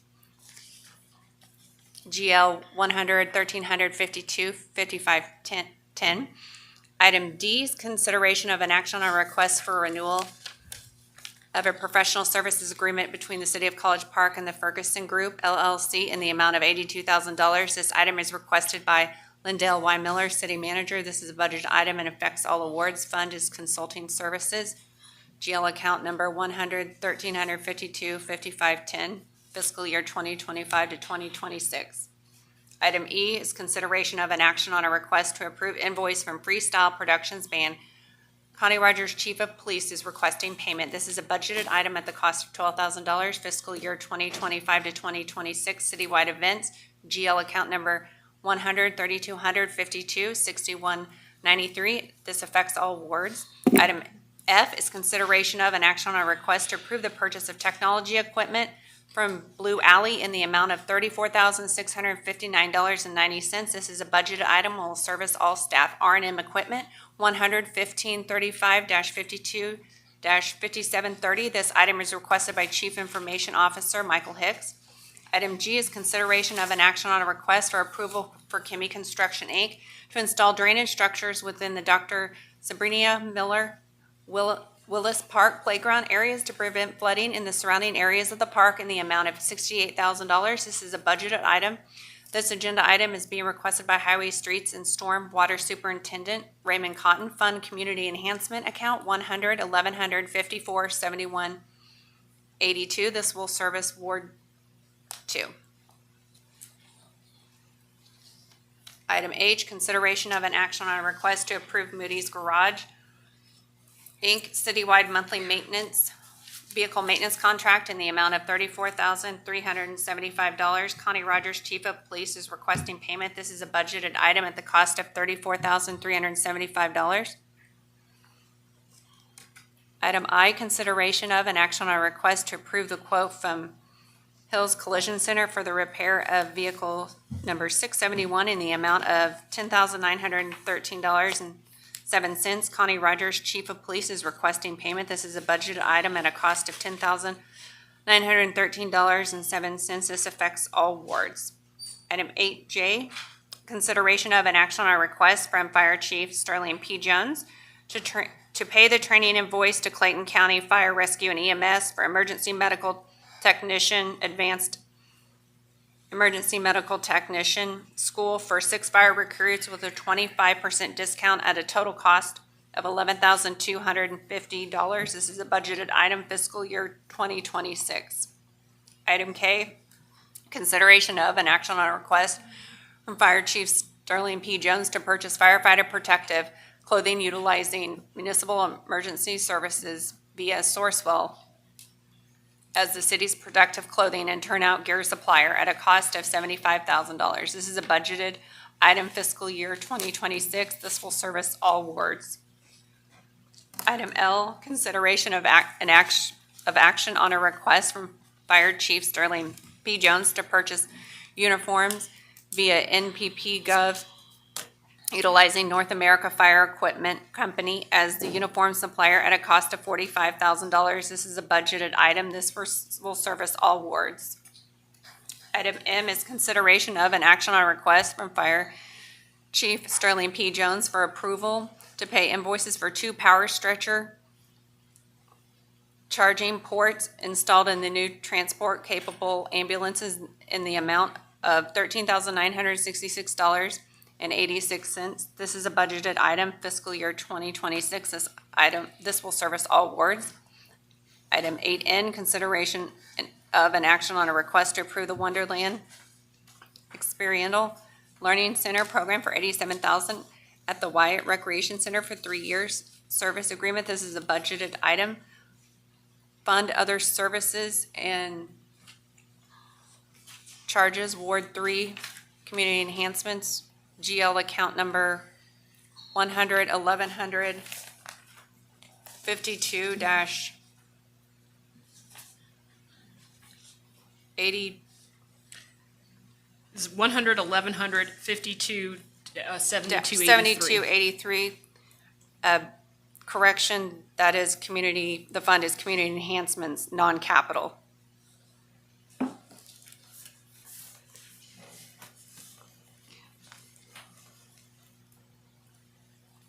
Next item is consideration of an action on a request for professional services, surveying and geotechnical services in the amount of $55,000. This item is sponsored by Councilman Roderick Gay. Item Q, consideration of an action on a request to approve extending the professional services agreement for accounting services provided by Ms. Melissa Lamore from July through October 2025. These accounting services are critical to the overall financial operation of the GICC arena. The biweekly fee is $2,500.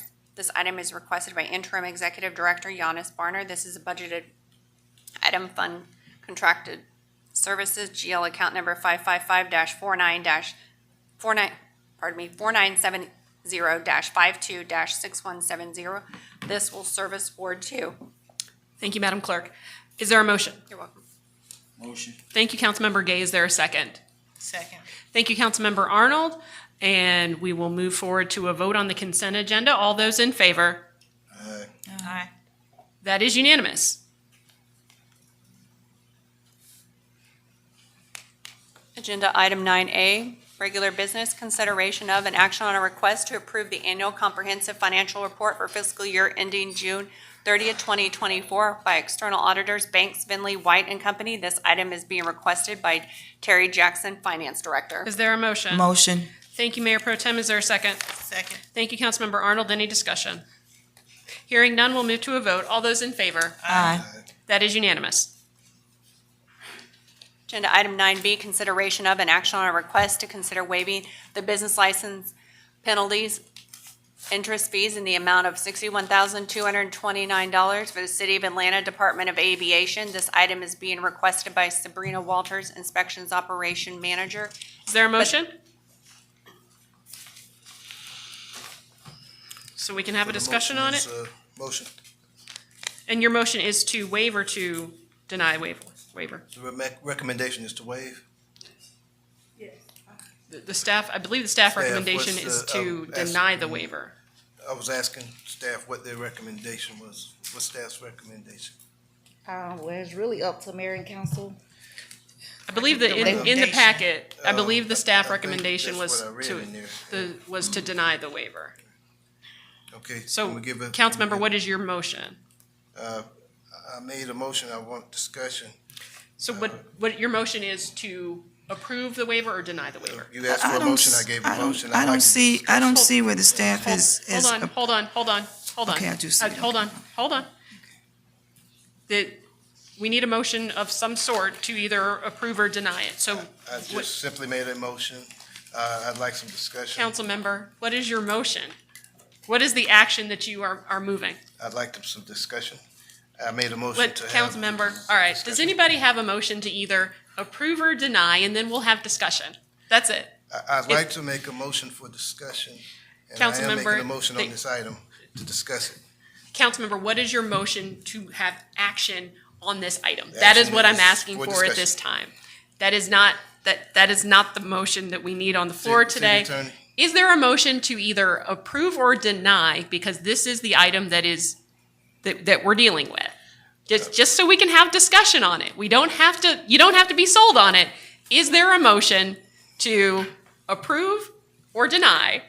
And then we can discuss. Anyone? Mayor, point of order. City Attorney, we have had on many occasions here where a council member has made a motion on an item, and it was not a motion yea or nay. It was a motion for further discussion. We've had discussion before. We've had motions many, many times with our mayor here, and she's been selective when she allows discussion before there's any motion at all, where someone would initiate discussion before any motion. There've been several times and dozens of times where the mayor herself would initiate discussion before there's any motion in a regular session agenda item as well. So it's pretty much been all over the place and selective based on what it is the mayor wants to hear discussion on before a motion or after a motion. And we've done it all of these ways following your lead, Mayor. So yet again, I would ask for you to follow my lead and make a motion to either approve or deny it, and then we can have discussion all you want. I believe I am allowed to make a motion for discussion, and we have many times before. And a motion does not have to be a required motion, yea or nay. A motion and a second warrants and opens the door for discussion, and then we make a decision based on the discussion. I'm not here to argue. Is there a motion to approve or deny it? Just so we can have discussion. Councilmember Arnold, would you like to make a motion one way or the other? The recommendation in the packet states the Business License Department, in consultation with the City Attorney's Office, recommends denying the penalties. Yes. Would you like to make a motion? Fees. Would you like to make a motion so we can just have the discussion? Anybody? We've made motions at this meeting without a yea or nay motion. We make motions at this meeting and have discussion at all times without it being a yea or nay motion. A motion initiates the discussion. I'm the chair, and you're out of order at this time. I'm asking for a motion. Can somebody just follow? I have made a motion. So is your motion to deny? I have made a motion. Can we get some clarification from the parliamentarian? Madam Mayor, inasmuch as there's no motion in the form that you've requested, and Councilman Carn, since you're insisting on discussion prior to a motion, sir, your recourse would be to ask the body to overrule the mayor's determination and allow your motion to be placed on the floor. And as I understand your motion would be to have discussion prior to any motion for action. That would be correct. I would ask again, I would make a motion so that we can have discussion about this matter. We have had motions at this meeting without yea or nay motions, and we've had discussion. We've had them at all of our meetings. We've had agenda items come up that were read, and the mayor would initiate discussion without a motion whatsoever. Again, discussing things is, where we can make a thorough and thoughtful decision about it before we make a decision, before we hear the details. And I'd like to hear the details in discussion before we make a decision on which way we go. Okay. So your motion is out of order at this time. Is there a motion to approve or deny? I do not believe my motion is out of order. We have had agenda items and we have discussed them before there was any motion. Councilmember, I'm so not here to argue with you, and Nor I just am I. want, With all due respect, Mayor, but you're you have still had cutting me discussions off, here without and you're out motions. of order, sir. And so at this time, I would ask if there is a motion on this particular action, so we can then have discussion on it. That's Motion it. for discussion. I'd like to make a motion to override the chair Okay. and to have discussion before there's a motion made. All right. Is there a second to override the chair? I second discussion before we make a decision. That's not the motion. I second Mayor Pro Tem's motion.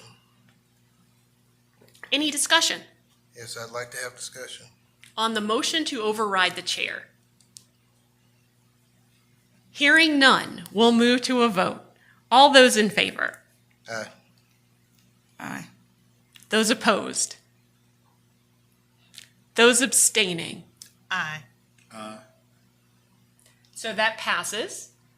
All right, so the chair is overridden. Is there a motion?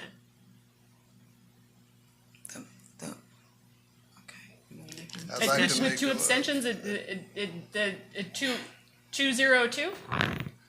Yeah, it, Actually, the motion was to Override the chair. and to allow discussion prior to an action, a motion on an action. okay. All right, thank you, Mr. Denmark.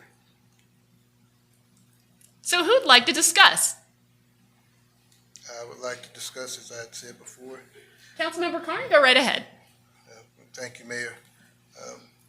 Folks, we have had discussion before we've motioned for things. Councilmember, I ask you to stick to the actual issue at hand, which is this item. Madam Mayor, with all due respect, you gave me the floor. I have the floor. I'd like to I be know, afforded to be able to speak without But getting cut off. we're actually discussing this issue at hand, and so I would ask you to focus on I'm that. not Thank you. going to be able to speak, and if you keep interrupting me here. I've asked that we treat each other with respect, and I've been very respectful. I've asked for discussion. You've given me the floor for discussion, so For discussion of this item, the waiver of the penalties, I and have so I'd the ask you to focus floor. on I that. would Thank ask- you. Mayor, I'm just asking that we be respectful. You gave me the floor. I'd like to be able to discuss and speak without being interrupted. That's all I'm asking for. All right, so I wanted to hear the other side of this and get a little background on where we're at and exactly how we got here. Okay, well, I'll start. Business license renewals are due, well, they expire December 31st of each year. They're due January 1st of each year. We allow them a grace period of 3 months, which will be March 31st before late fees are charged to the account. As of April 1st, it accumulates the late fees and it continues every month on the 1st until the business license is paid. Okay, so do we normally give out notices or late notices? How does that No, work? not since we started the new system. When we was dealing with paper, it was renewal notices going out, but as far as on Sages, we don't give out notices. So previously, we were giving out notices to outfits. Correct. So I'd like to hear from, Okay, I have City of Atlanta here, City of Atlanta. Aviation and Unified Services. Good evening, Honorable Mayor and City Council members. My name is Tam Lee. I serve as the Revenue Director for Hartsfield-Jackson Atlanta International Airport. And I personally prepare and submit these forms since 2015. And this is the first year that we are late. Unfortunately, we have a lot of turnover and short staff during that period. And we submitted it late. And we respectfully want to request a waiver because we have never submitted late until this year. And I was in communication with Keisha and the staff, so we know, we know where we stand. So hopefully, Mayor and City Council member, we accept that waiver request. Thank you, sir. We're just dealing with Hartsfield-Jackson right now. you wanted to speak, ma'am? No, sir, ma'am, sir. She's on item 9C. We are on 9B. All right. Well, we too have had some turnover on our end as well. When you have a change in policy, in terms of notifications, have any other businesses been affected along these lines, or? No, these are the first two. Okay. And how recent was the change? Well, they submitted in May. So this is fairly recent. How recent was our change to no notices? Oh, the system, this is our first full year that's going online. Last year we did like a half of year. So if they submitted paper applications, we'll still accept those. But this is our first full year with Aegis. So they got the late notices when they were the paper applications. No, they got the late notices once they filed. And It's they- not late notices, they got the penalty, I'm sorry. They got the penalty once they filed for the business license. If it's after April 1st, it automatically included with the cost of the business license. Understood. So the late notices stopped when? It's not necessarily a late notice. It was the renewal to remind them to put their application in. The renewal notice. Right. So when did that stop? It stopped last year, 2024. And this is the first year with no renewal notices. Correct. That someone is due. Correct. Now, obviously, and I'm asking these questions because this may not be the only company that may not be aware of the change. Correct. They don't get the renewal notices that, this is due. Everyone deals with a lot of revenues and imbalances and so on and so forth. So I wanted to get an understanding to see if it was, conceivable that it could be missed, whereas we changed some policy and they did not get the notice that they were used to getting this particular year. Like I said, we've had some turnover as well. We've made some changes. We're modernizing some things and upgrading systems and so on and so forth. I just think notices are important. Reminders are important. If there was some kind of way this system could give a notice or a reminder, I think that'd be a good thing, because this may not be the only outfit that may be, missing on payments due to the fact that they hadn't gotten that reminder or that notice renewal tickler that they would normally get. At the same time, these are taxes due to the city. At the same time, the airport is a huge revenue generator for the city of Atlanta. It's a revenue generator for the city of College Park as well. We're community partners and we're intergovernmental partners. City manager, I'm assuming you've taken a look at this. I'm inclined to think, and I'm not an attorney, but I would like to see if we could sit down and discuss something where there may be some type of a medium here due to the fact that we've had the change. Maybe we take a look at possibly maybe splitting this or some type of a reduction with an understanding that going forward, your renewals are due and the reminders may not come in this system. But I would also want to look at in the future if we can make sure that we incorporate reminders with this new software that we've got, some kind of a way, if that's possible. Mr. Denmark? Thank you, Madam Mayor. Mayor and Council, certainly this is your choice. And after the last meeting, I went back and I researched the question of whether the city park even has the ability to waive these fees. And we came back and said, yes, you could, consistent with the law, elect to grant this particular waiver. But I would remind you that our ability to tax the city of Atlanta came at a significant cost. For years, they operated at the airport with impunity. When they're operating portions of the airport, they're not operating it as a government, like when we do planning and zoning and we provide police and fire, where those are quintessential governmental activities, which are not subject to taxation. But we maintained for decades that the city of Atlanta was not operating in a governmental capacity with certain aspects of that airport, but they were operating like a private proprietor, like a private business.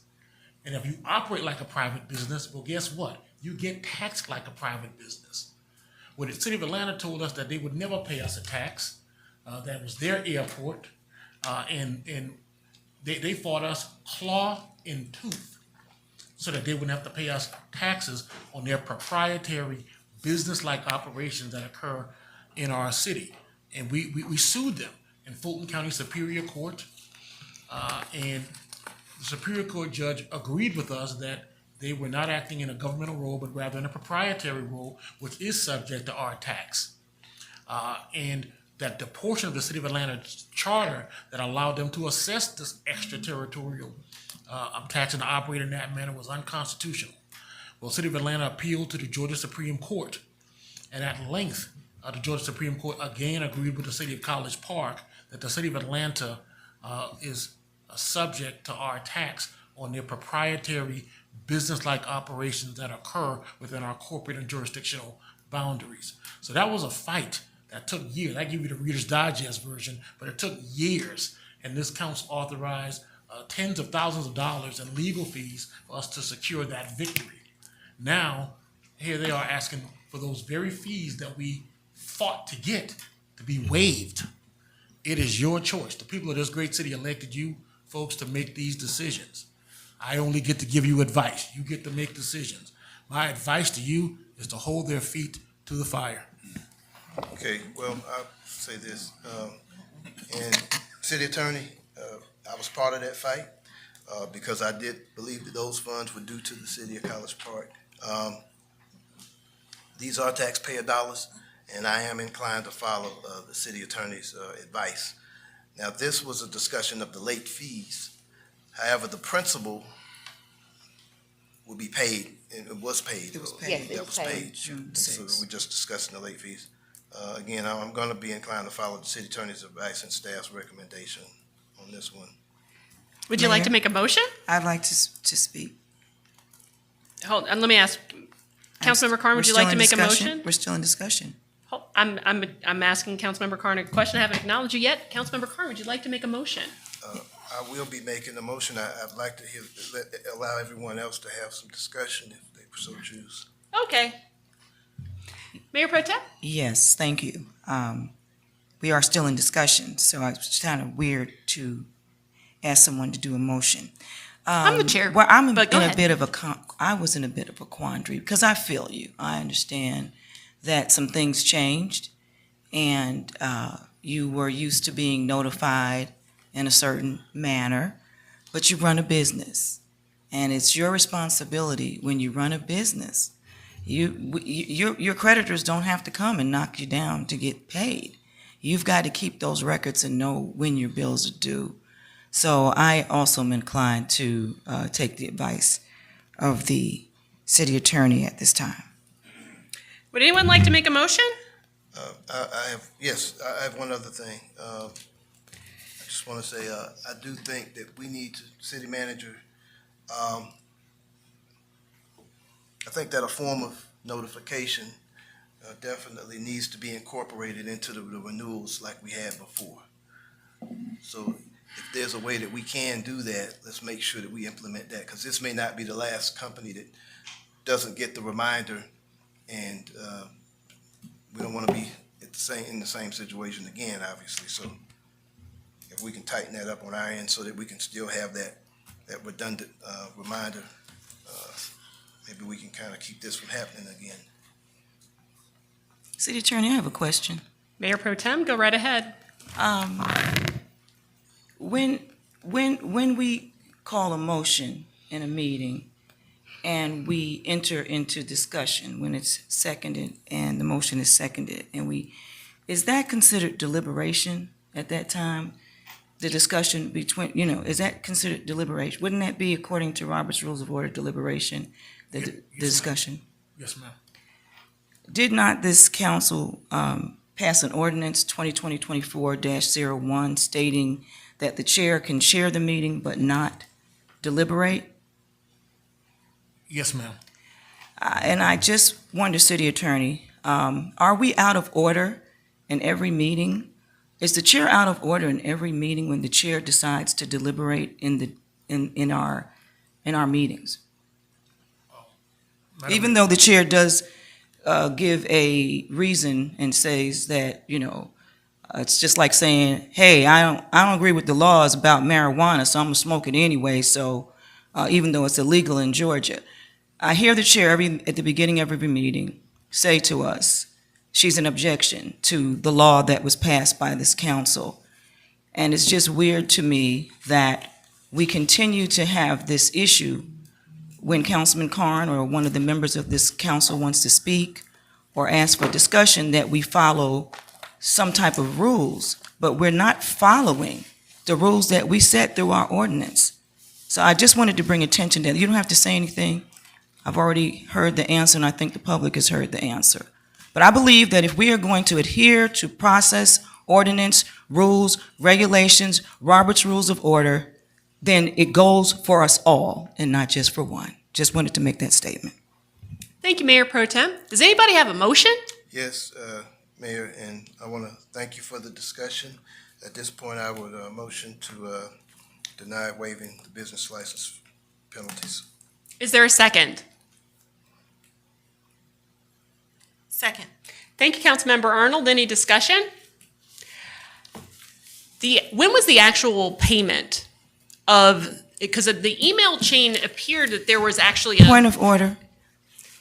The chair is Councilmem- out of order. The chair is deliberating in the discussion. All right.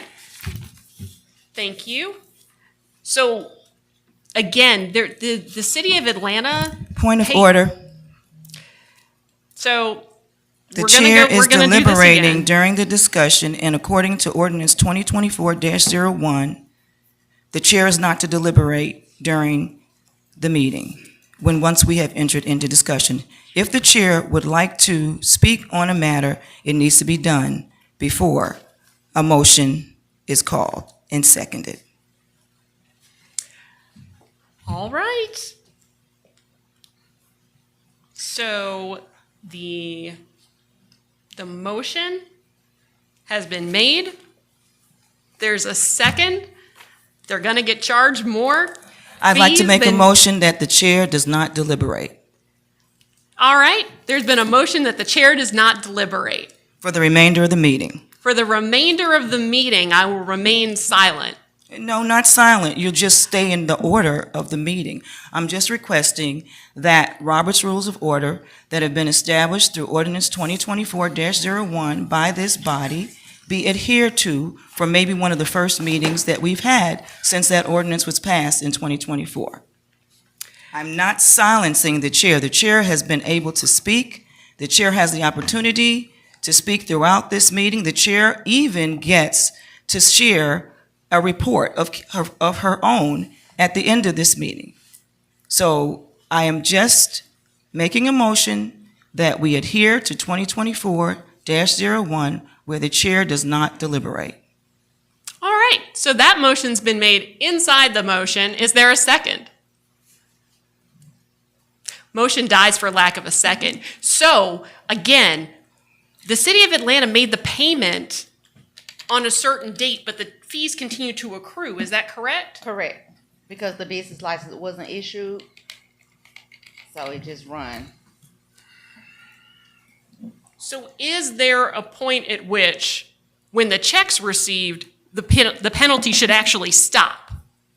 Because that $61,229 seems like it continued beyond the time that we actually received the payment. So it would make sense that we would stop the fees at the time that we actually received the payment. Can we get that number? Do we know that number? That number is 61,000. That's 61,229? Yes. Okay, so check in hand, that was 61,229? Yes. Okay, because the email chain seemed a little confusing. Right. Okay, Yeah, that's it. all right. Just want to make sure of that. Any further discussion? Hearing none, we'll move to a vote. All those in favor? Aye. That is unanimous. Agenda item 9B, consideration of an action on a request to consider waiving the business license. Pardon me, 9C, consideration of an action on a request to consider waiving the business license penalties, interest fees in the amount of $28,176 for Unify Aviation LLC North and South Terminal. Is there a motion?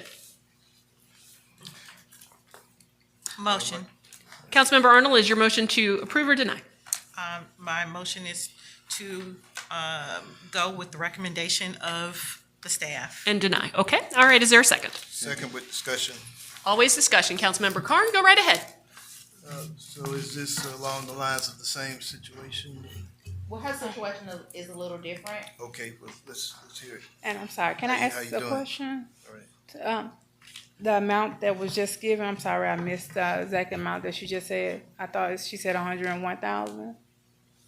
$28,176, I'm sorry. ma'am. So Allen is a little bit different, similar situation.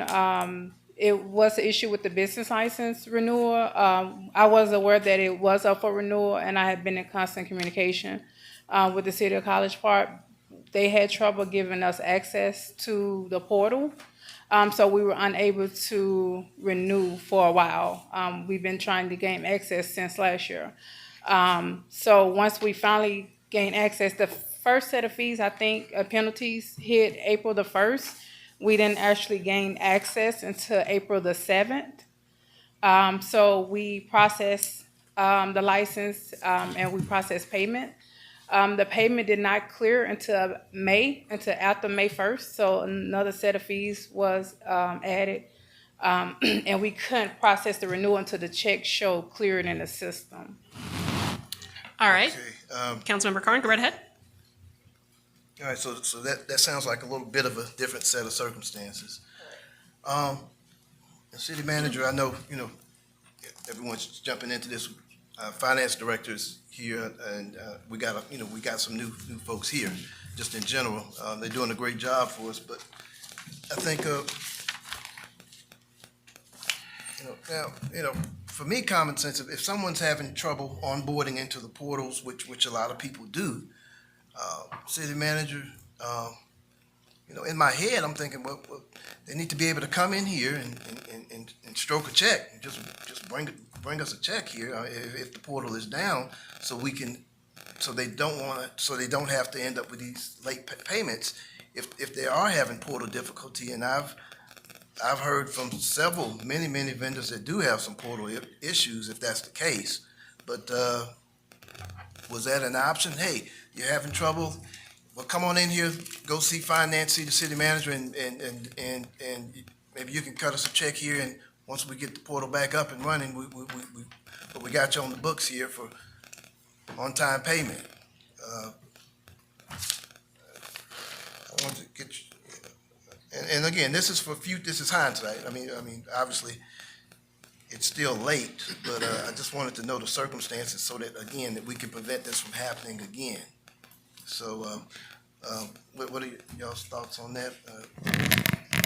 Madam Mayor. Mr. Denmark, go right ahead. Councilman, again, you will find that there may be a number of businesses who are similarly situated. And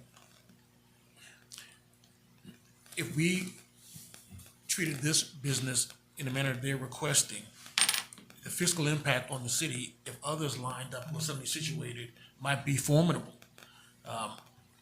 We have a process, and to be sure, we may want to look internally at our process and make improvements. But to affect a waiver of these fees in this environment, and when there are other similarly situated businesses who could come and make a very similar claim, I think we should proceed in that regard with caution, and I believe that's why the staff recommendation was what it was. This is not a case where, in my opinion, there's a meritorious legal argument to say that the fees and penalties are not owed, and that we don't have the legal ability to assess those. They're saying give us grace because we had some circumstances, and we certainly don't deny that those circumstances existed, but to my mind, those circumstances do not rise to the level of a legal excuse, and it certainly wouldn't be advisable to grant this accommodation when you would be essentially inviting other businesses to either present their own circumstances or to manufacture them. So, Mr. Denmark, in a nutshell, slippery slope. Mr. Carn, I'm sorry, Councilmember Carn, I apologize. And I agree, Mayor, I agree with staff's recommendation on this. City manager, I just don't want to see this continue to happen because our portal is down and so on and so forth. So maybe we can just put some safeguards in place if it is down and someone's calling and it's down. Finance, if we can set up a mechanism where if it is down, hey, come on, bring the check on in here as an exception. If you want to avoid the late penalties and fees, is that reasonable, City Attorney? some kind of a policy where we set some notice if the portal is down, you've got this many days to bring it in person, or if we can come up with something. Yes, I sir. want you all to sit, and that's figure what out. I if would you can defer come to up the with city something. manager and her Right. staff. Exactly. For the nuts and bolts of the fix. Yes, sir. Well, let's come up with something from here on out so we don't run into this, because I don't want to, I get the feeling with the change in that system, this may happen again, and we don't want this to happen again. So let's try to make the change if we can, so that we don't run into this over and over again. Ma'am, I apologize. I did not get your name. So what is your last name? It's Kimberly Scott. Miss Scott. Yes. You had something to say? Yes. So we did originally submit the applications by paper. It wasn't to Miss Clark, but Miss Wilder. And then I guess in the transition, Miss Clark took over, and then I resubmitted them again by paper.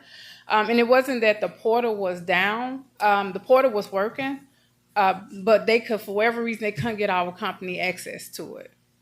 So the system was working, but we just couldn't gain access to the portal. And I know it was like 3 different people I worked with to try to get us access, or just approve the paper copy. And you had been able to have access to the portal before? No, we never been able to use it until April the 7th of 2025. And how did you make your payments? April 7th, 2025. I said, how did you make your payments without access to the portal? Before they started the portal, or after they started the portal? Okay, so you were bringing it in by paper before? Correct. We were submitting it by paper. And then the new system comes. Correct. Okay. So even after the new system rolled out and they couldn't give us access to it, I still submitted the paper applications.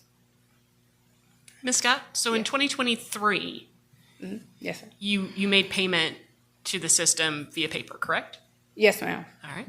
And in 2024, you were unable to make payment at all?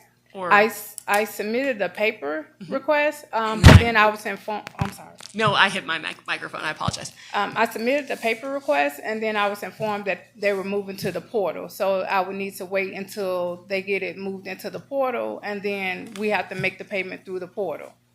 So after several months of trying to get it in the portal, that's when the transition happened with the other person, Ms. Wilder, I used to work with, and then Ms. Clark came on. So I sent that information over again, and then we continued to still try to give us access to the portal.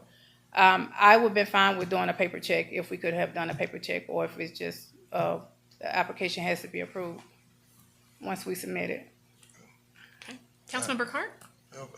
I guess we've talked, I just think you should have probably brought it on in here, and asked for the city manager and tried to, but that's hindsight, again, and I'm gonna follow staff's recommendation on this one, and Any further discussion? Hearing none, we'll move to a vote. All those in favor of denial? Aye. Okay, that is unanimous. Thank you. Thank you. Thank you. Agenda item 9D, consideration of an action on a request for a special event permit for FOA to hold the Path to Past race walk in the 6 West area, Lottie Miller Boulevard, on September 27, 2025. Rain date October 4, 2025, from 7 a.m. to 2 p.m. This item is being requested by Deputy City Clerk Weenie Brown. This will affect Ward 2. My apologies for cutting you off.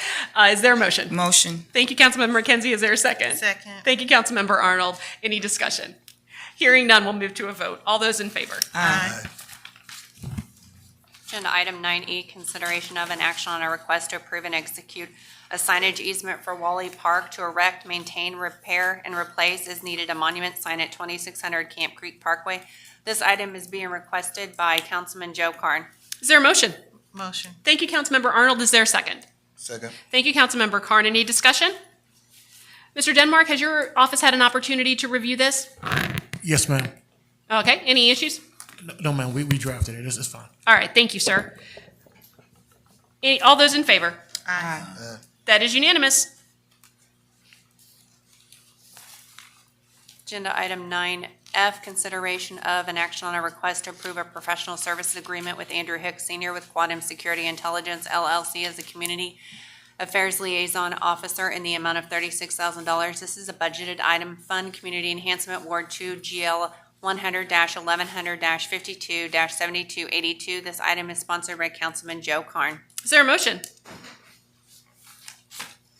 Motion for discussion.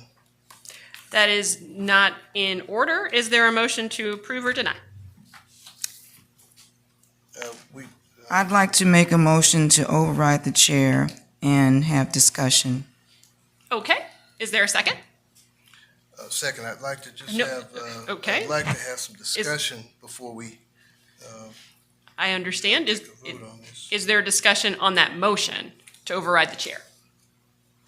Hearing none, we'll move to a vote. All those in favor? Aye. Aye. All those opposed? Aye. All right. All those opposed? Any abstentions? Aye. All right. So that motion passes with Councilmembers McKenzie, Karn, and Gay in favor. Councilmember Arnold abstained. All right. So there's discussion. Councilmember Karn? All right, Chief.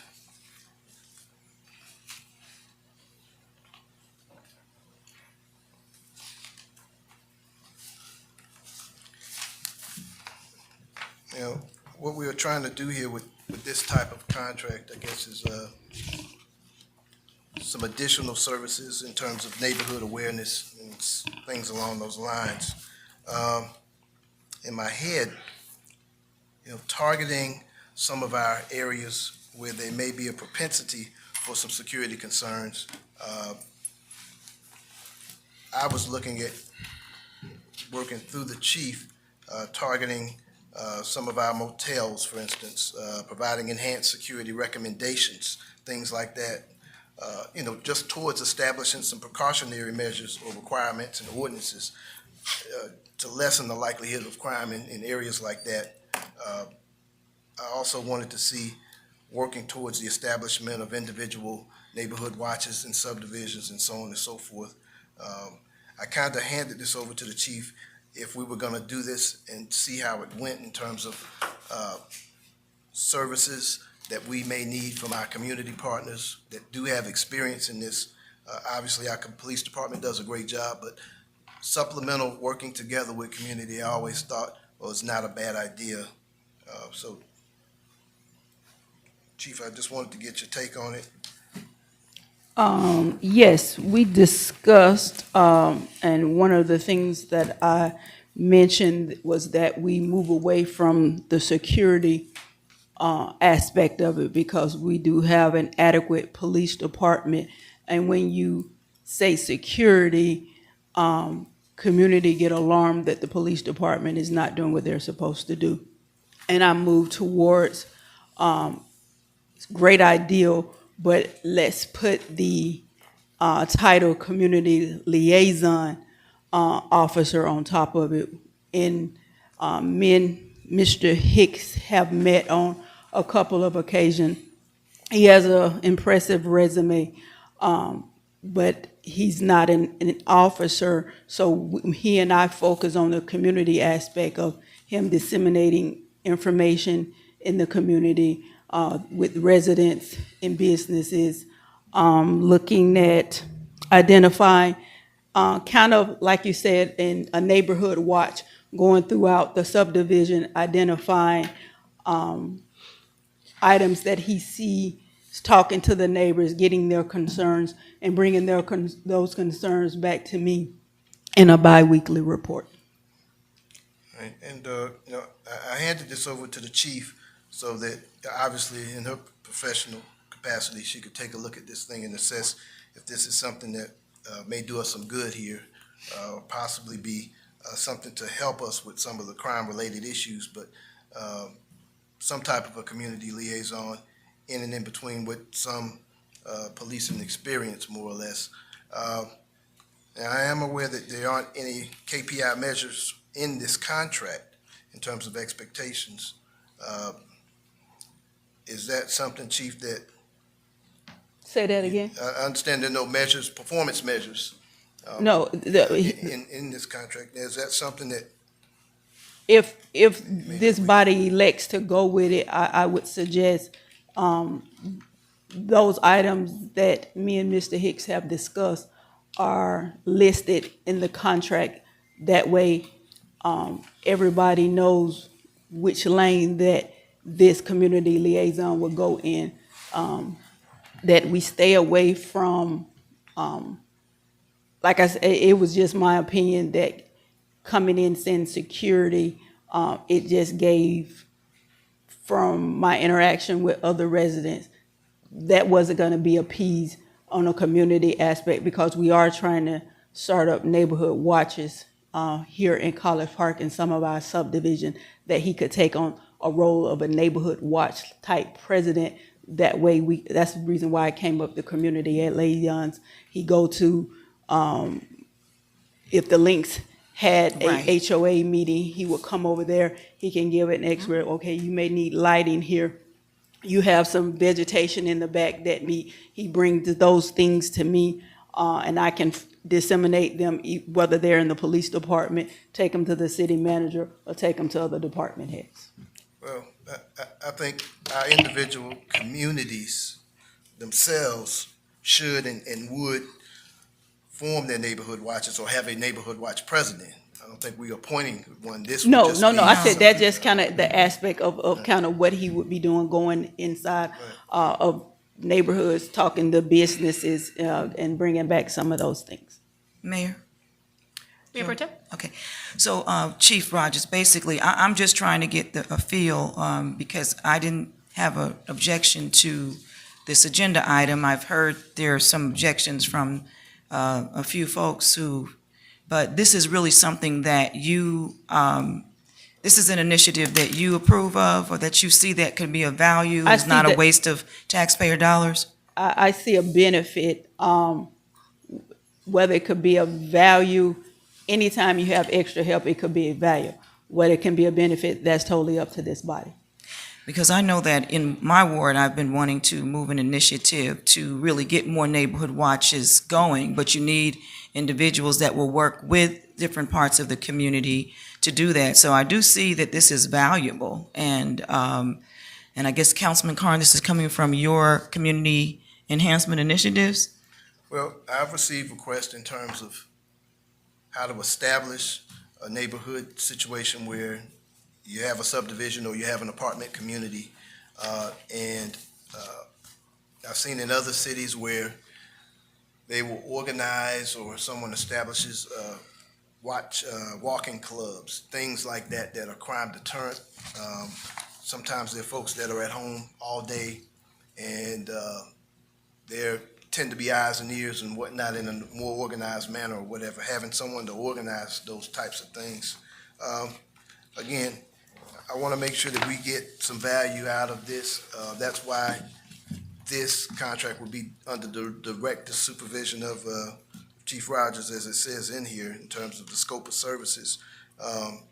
So it'll be your approval for activities, your approval along with working with community police officers, I would imagine, in terms of where someone can supplement you all or help bolster, the direction that we're going in as a police department. It would be a different aspect, but if approved, it would definitely be utilized. And like I said, I would request a bi-legal report, and those community activities would be listed under the city manager's report.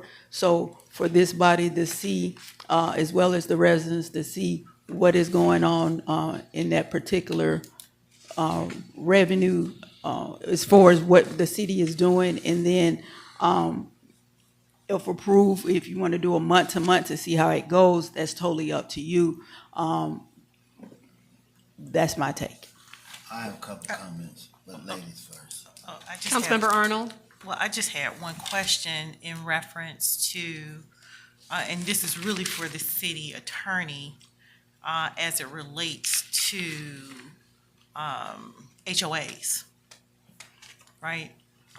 In planned communities, and how, because I know that this is a conversation that my community is asking for me to have, right, along with the city services.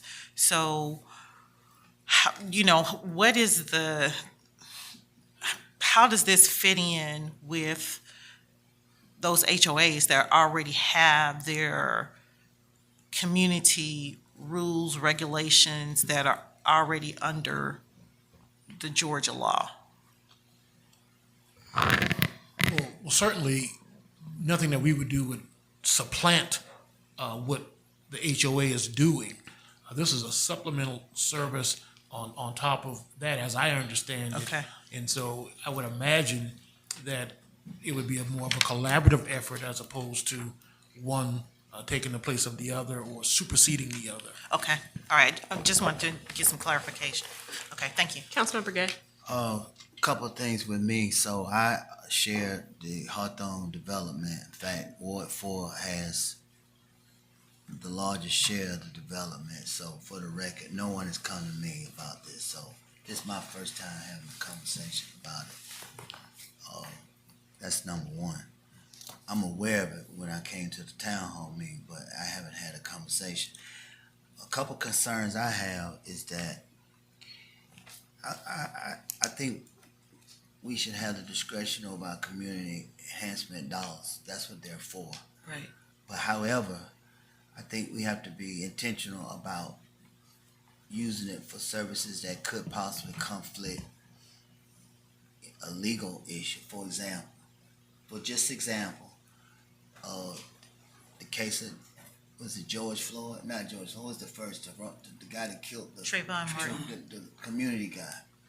So my issue with the whole thing would be that I think the lines are blurry on what this person does or not do.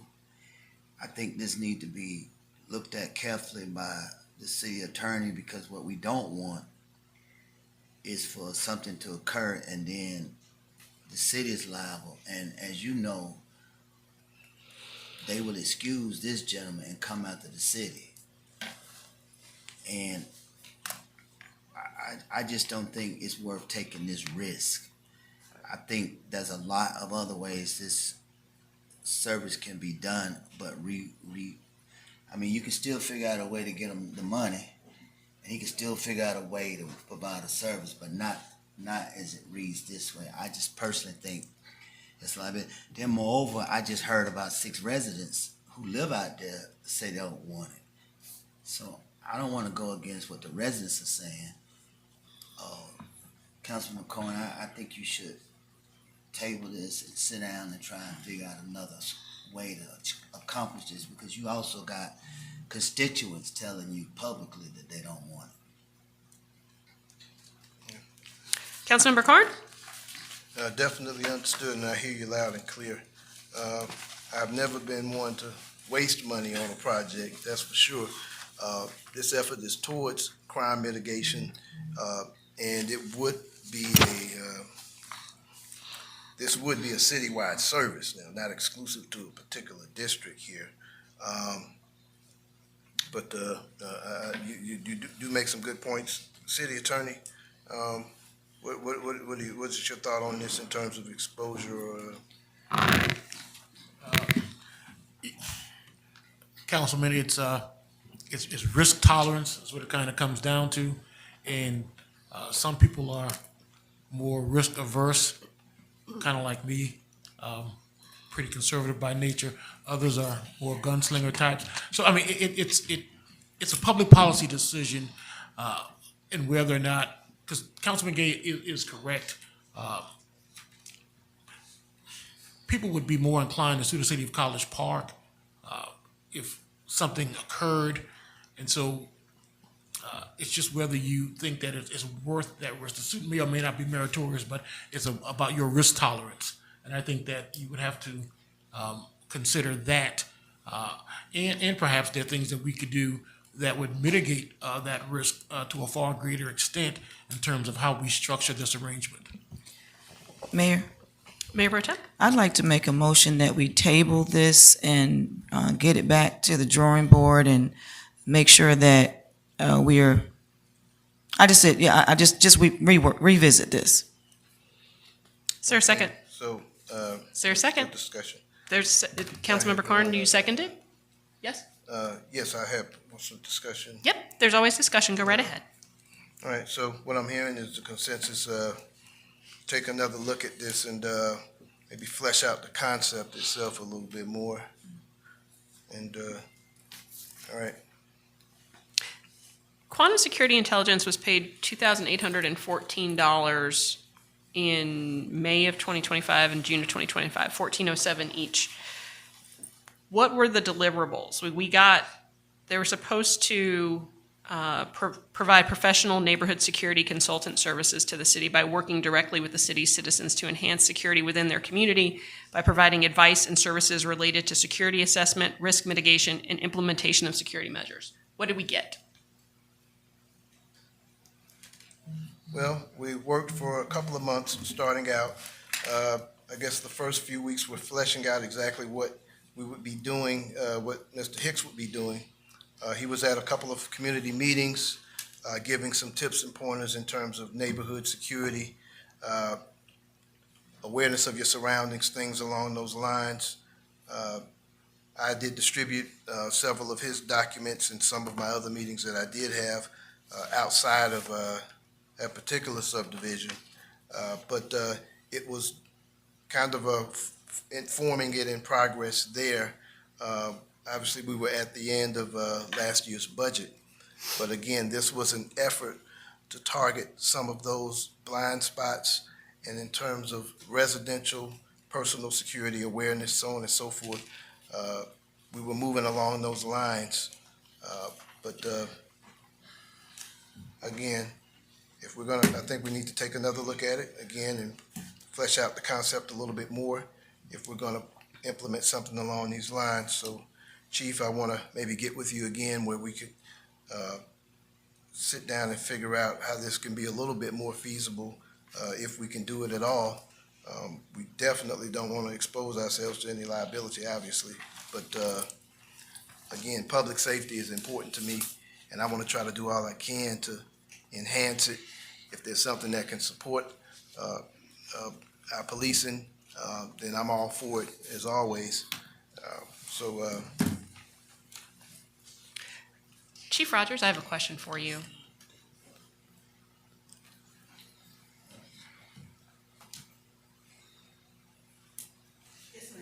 It was my understanding that our police department offered a service where if a resident requests it, they will come and help identify any particular safety issues that you might have with your house. Like your bushes are too high, you might want lighting here. Is that a service that this police department still offers? Yes, ma'am, it is. So if someone wanted that, they could call the main number and they could have an officer come out? Yes, or if a business need a security assessment, we have done those in the past as well. Okay, and that is a service that is free of charge to our residents and our business owners? Yes, ma'am, it is. Thank you, Chief. Any further discussion? Hearing none, we'll move to a vote. All those in favor of tabling?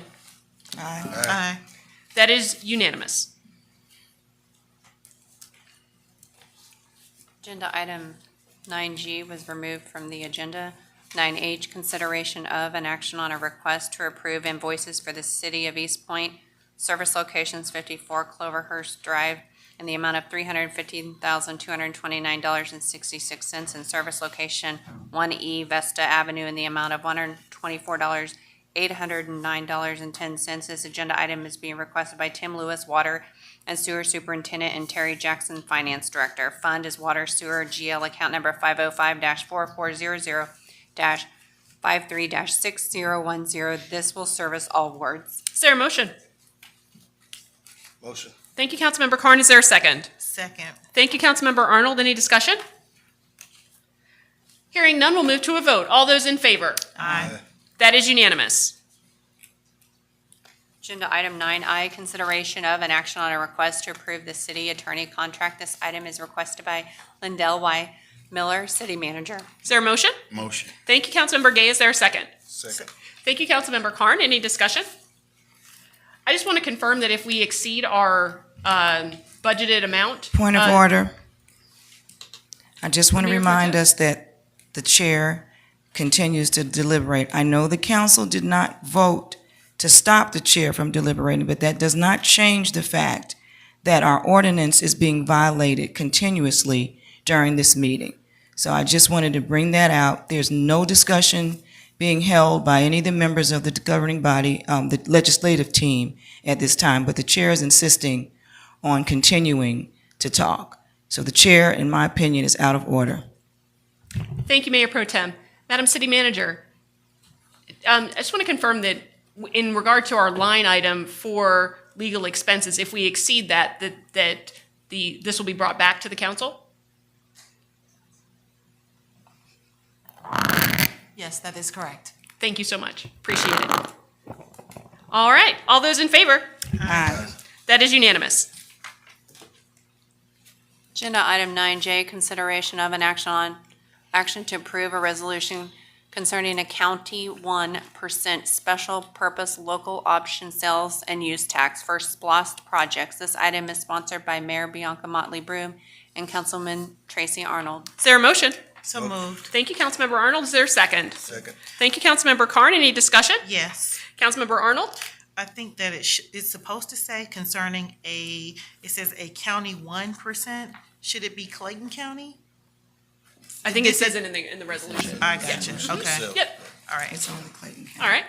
Any further discussion? Nope. All right. All those in favor? Aye. That is unanimous.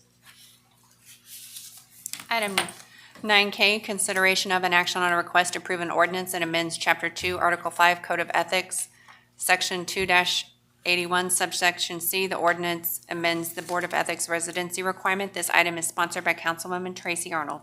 Is there a motion? So moved. Thank you, Councilmember Arnold. Is there a second? Second. Thank you, Councilmember Carn. Yep. There's always discussion. Go right ahead. All right, so we have some more, it's like attorneys to add to this list here that we That's can. the next one. Councilmember, I'm sorry, this we're is the just one. amending the ordinance. Apologies, this is the amendment. Yeah, second. Already got the second. Any further discussion? Councilmember Gay? What you want to make sure people do or don't have to live here? Don't. Don't have to. Right. Right. So we can get the best and brightest. Any further discussion? Hearing none, we'll move to a vote. All those in favor? Aye. That is unanimous.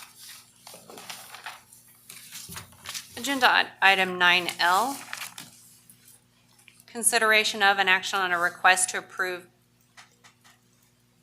to piggyback contract for Radar Sign LLC. The agenda item is being requested by Councilman Joe Carn of Ward 2. The amount for this item is $10,671.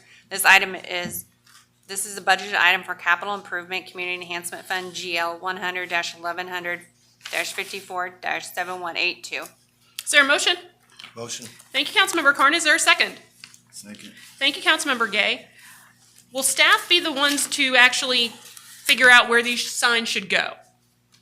Well, I had a couple of locations that I would like to see signage that we do not have signage.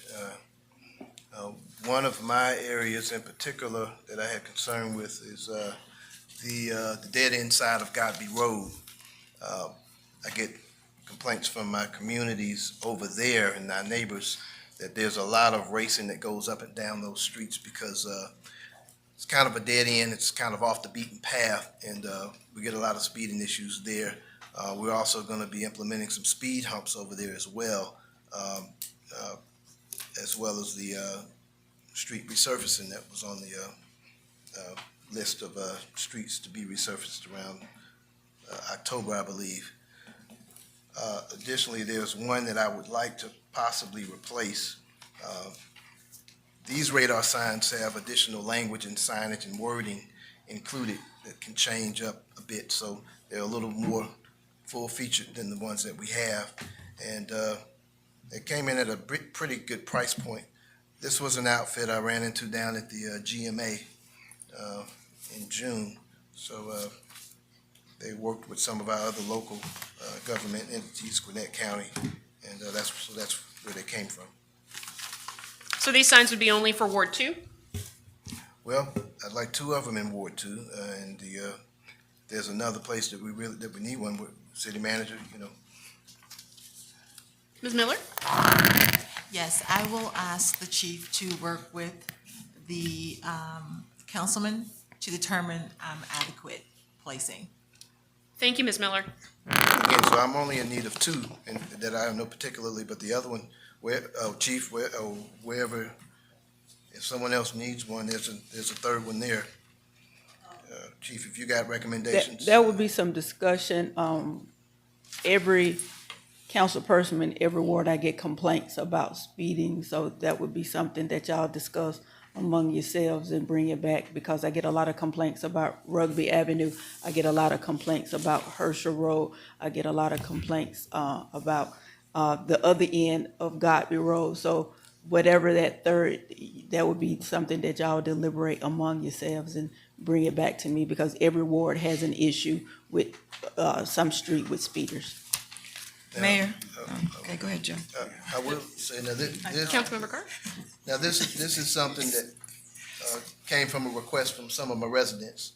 So obviously, this is something I was gonna do, and this outfit had pretty decent pricing for these signs. The battery storage life is pretty impressive, and in terms of portability and maneuverability. City manager, my understanding, this is a state contract that we're piggybacking off of, so I don't know. Now, if someone else wanted to add signage, I mean, I know what I needed. Mr. Jones? Good. One moment. Councilmember? Mr. Jones, glad you're here. If there was an interest of adding additional signage, is that possible, or? Yes. Well, like I said, I know what I needed for my area, but whatever y'all's pleasure is fine with me. Mayor? Mayor Pro Tem?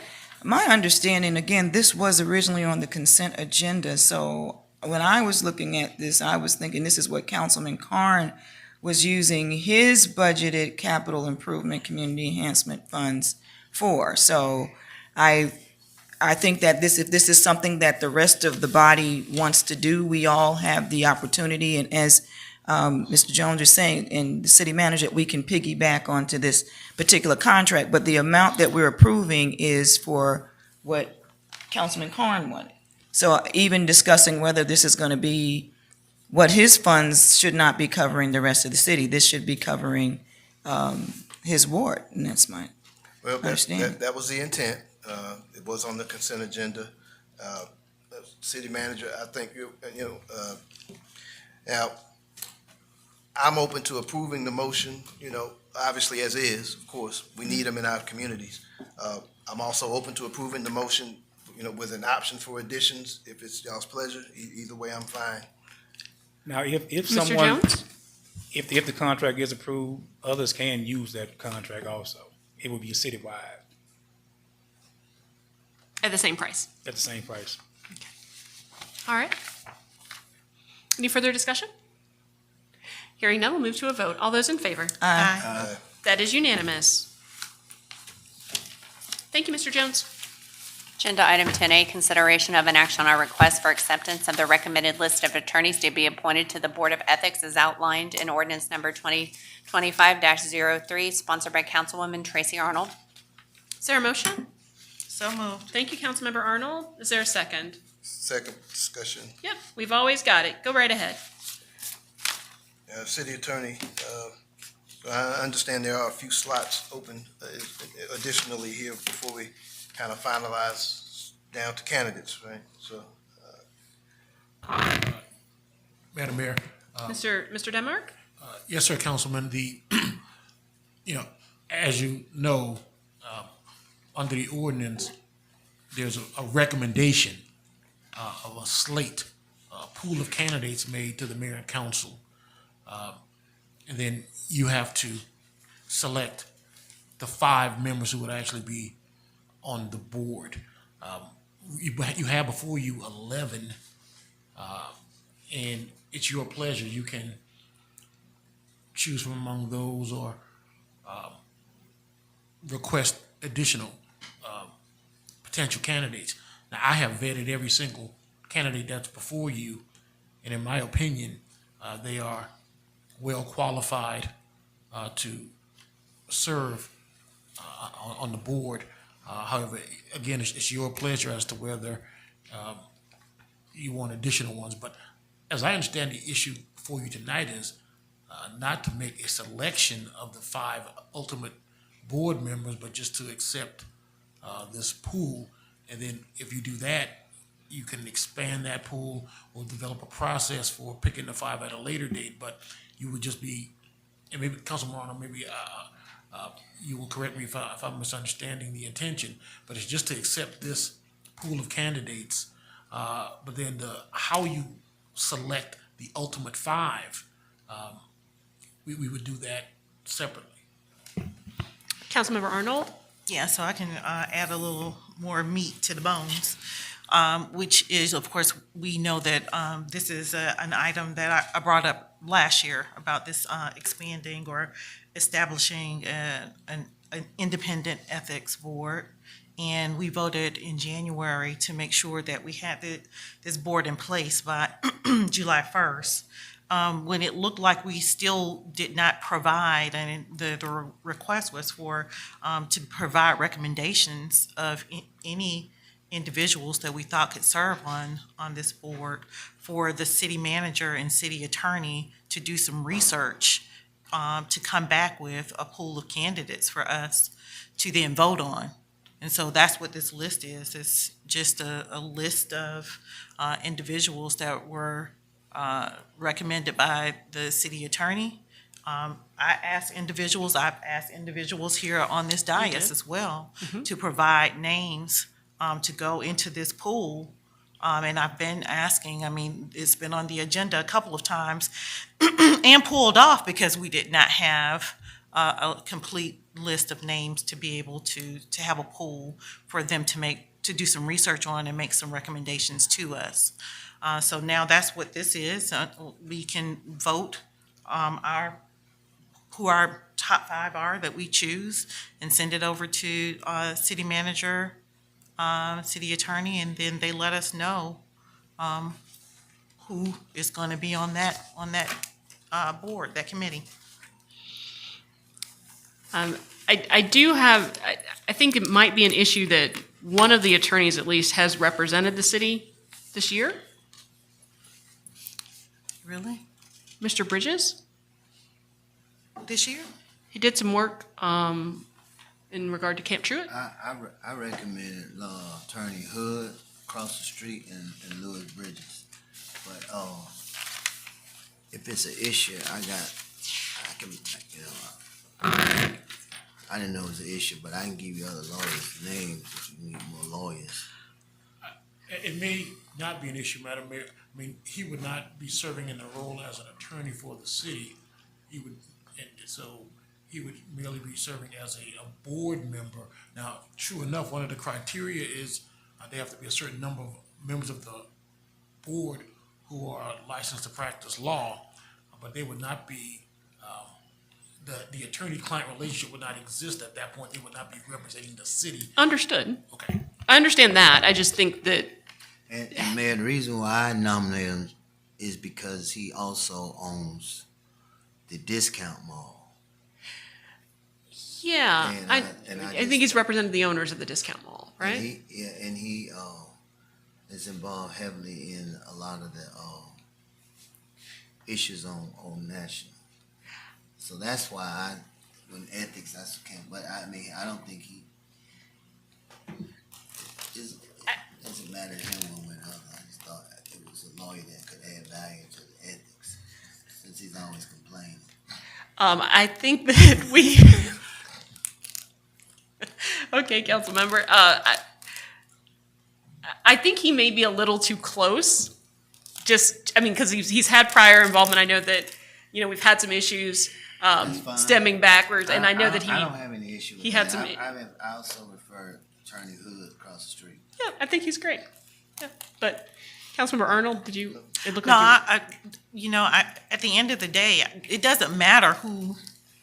Well, it does matter because we do have some criteria, but we voted on having this ethics board. I'm passionate about it. Of course, I've been talking about it since last year, and I think that we should do the work and make sure that we identify who's going, the city manager, city attorney, identify who they feel are the best candidates, make the recommendations, so we can go ahead and get this board in place.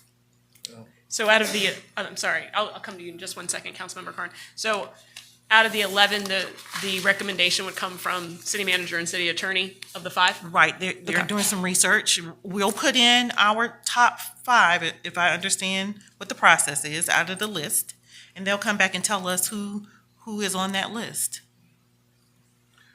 Do we have to do it tonight? No. Wait, hold on. And it Mr. sounds like it's gonna be somebody that's gonna get removed from the list anyway, so it won't be 11. Mr. Denmark?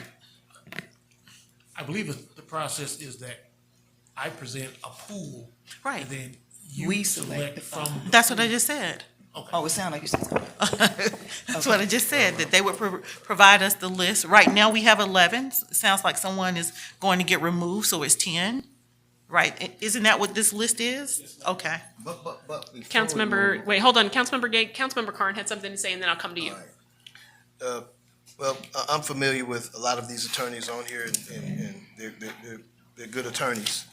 Now, if we do go down to 10, then we need maybe 5 more in terms of the mix. Is that what we're going to need, or? I think we said 15. Because Where did 15 come from? What? We need 5. You only need 5. You have a pool right now of 11.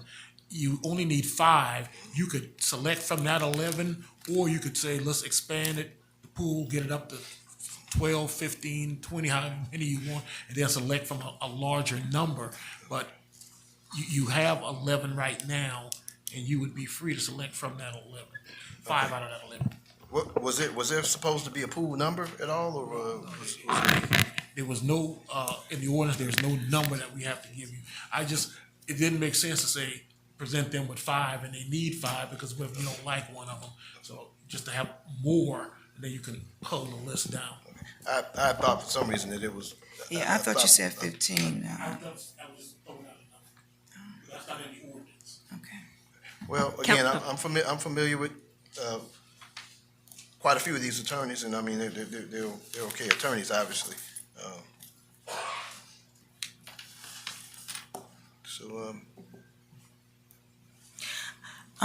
Hold on one second. Councilmember Gay? Councilman Gay. No, I was just simply gonna say, I like to keep mine 2 on there and let the attorneys and the city manager make those decisions on if they are or not of conflict. Okay. This body's supposed to come up with 5, correct, Mr. Denmark? So what does that process look like from here on out? Councilmember Arnold? Out of the list that we have in our packet, we provide the city manager and city attorney with I'll Top give them 5. my 5. Councilman Gale give his 5, you give your 5, so on and so forth. Okay. And then they come back and tell us who those individuals are. Okay, Okay, so so we we're would gonna do anticipate that. at the next meeting Okay. that Exactly. we've submitted the 5, and then we will. Right. Okay. Okay, that sounds good. Yeah. Okay. So we're gonna table it? No. What are we doing? Selection of the. We're gonna give them out of the list who we want, who our Oh, 5 now are. we're gonna choose. No, we don't have to do it right now. No. That's what I mean. Right, Okay, right. we didn't- okay. Right, and then they'll let us know next meeting who those are. Yeah, that's what I wanted. I wasn't clear. I thought I wasn't sure if we were approving this list to be the list that we would select from, or whether we were selecting 5. So that's fine. That's my understanding, that we have to prove that this is the list we're selecting from. Right. But we are now saying we could add on if we want to. I didn't hear anyone say that. Are we saying that? I didn't hear anyone say that. Oh, that's what Winston was saying. What I was saying is, that would be, if that's what you wanted to do, if that were the will of the body, you could, but you could or you don't have to. Okay. A choice presents itself, and you can either stick with the 11 and pick from the 11, or if the majority says, no, we want to expand this and add some more names to the list, then by majority vote, you could do that as well. All right, Councilmember Gay? I just want to add that this is subsequent to this, but the city of College Park, mayor and council did become a city of ethics. We went through a very extensive We did. process. So I just want the public to know that in addition to redefining our ethics board, we have taken proactive measures to govern ourselves ethically by becoming a city of ethics. To that point, council member, we do need to re-adopt that resolution and go through it again. I'm happy to do that at some point. All right, well, let's see if we can get it on the next agenda then. agenda would be good. All right. Yeah, with the list of names. Yep. Okay. All right. So is there a motion to adopt? I'm sorry, the motion's already been made. Any further discussion to adopt this slate as the selecting, you pick your 5 from this slate of 11? Hearing none, we'll move to a vote. All those in favor? Aye. Any opposed? Any abstentions? All right, that is unanimous. Next agenda item, city attorney's report. Just want to thank the mayor and council for your vote of confidence this evening. Thank you. Item 12, city manager's report. I would like to thank my staff for all of their hard work. Item 13, report of mayor and council. Well, some of you have been wondering, why is she wearing a t-shirt? And it was the first day of school, and we were supposed to wear our school gear. We were supposed to be repping our schools. I got that email. So I just wanted to wish everyone a happy start of the school year. And I want to thank the students, the parents, the teachers, the staff. It was so exciting. I actually had my back door open today, and my house is right next to the Promise Career Institute, so I heard the bells ringing again, and it was just wonderful. I'm so glad that the students are back. Just keep on dreaming big. You can do it. You've got this. And we are behind you every step of the way. So I hope that this school year is filled with growth, curiosity, and joy for all of our scholars throughout the city and the region and our state. Wanted to let everyone know that I had the privilege of representing our city on the Keep America Beautiful podcast, Do Beautiful Things. I was the first mayor in the country to sign the Greatest American Cleanup Declaration, and that's in advance of the nation's 250th birthday next year. It's an encouragement to cities across the country to prepare for that big event. And one of the things that we talked about, and I don't think it actually made the podcast, but I assured her that I would work on planting red, white, and blue flowers in my garden next year. But I hope that everyone is inspired to be civically engaged. We saw some amazing youth this evening who spent their summer learning and engaging, but it's at every level. And we can do it in small ways, we can do it in big ways. We can make our community more beautiful. You can pick up trash along the way as you walk down the street. It improves our community because we all have a part to play. And one of the things that has been such a joy for me is being a member of the Mayor's Reading Club. We have had meetings through the Georgia Municipal Association, and we have over 100 mayors across the state engaged with the Mayor's Reading Club. And I was honored to join Mayor Carlos Duffy in Jackson, Georgia, for his back to school kickoff when they celebrated All Great Things Mayor's Reading Club, and the Butts County bus was there with an amazing bookmobile. They've got puppets, they've got tablets, they've got lots of things for the kids to engage in. And so I wanted to thank Councilmember Ricky Johnson Jr., Superintendent of the Butts County Schools, Brent Lowe, and First Lady Michelle Duffy. We read to local youth and continue to promote a lifelong love of reading.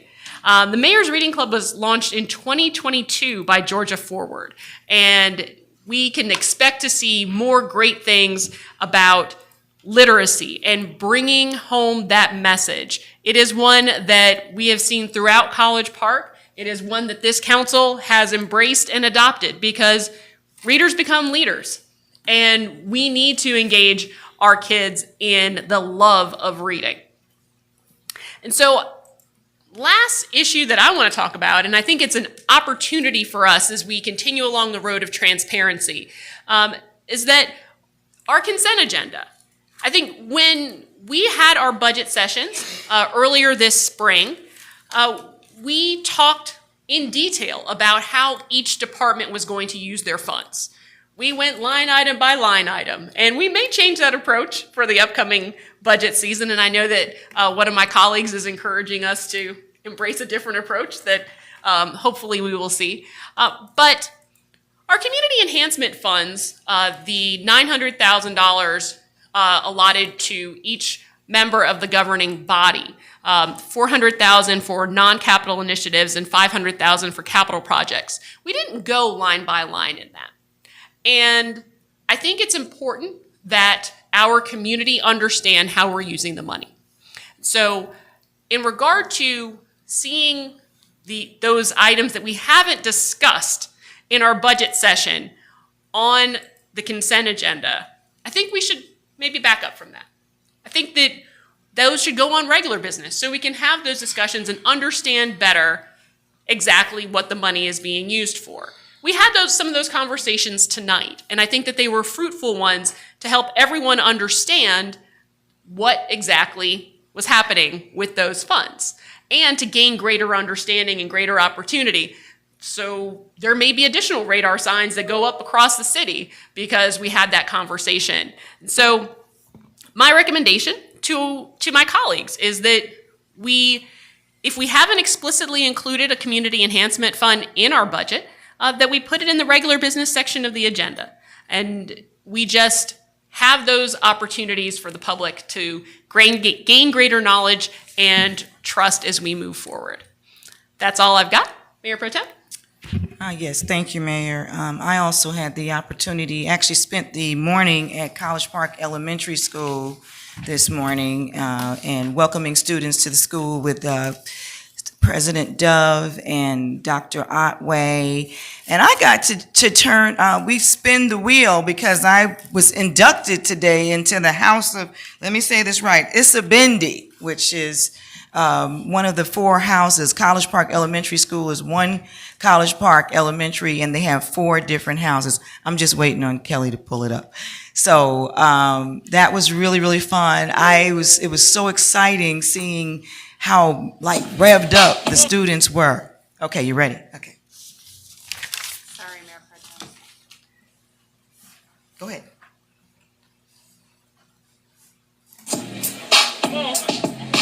We better smooth it. We better smooth it. This is our second annual Back to School Bash right here in Ward 1, and I am so excited because we actually have more people here than we thought were coming today, but I'm glad that we have the food, we've got the book bags, we've got the resources, voter education is here, people are getting registered to vote, our kids are in the pool. We've never had anything like this in the city of College Park, and I'm just really, really happy to see all the families that are coming down for our back to school. So that's about all I can say. This is a great day here in the city of College Park.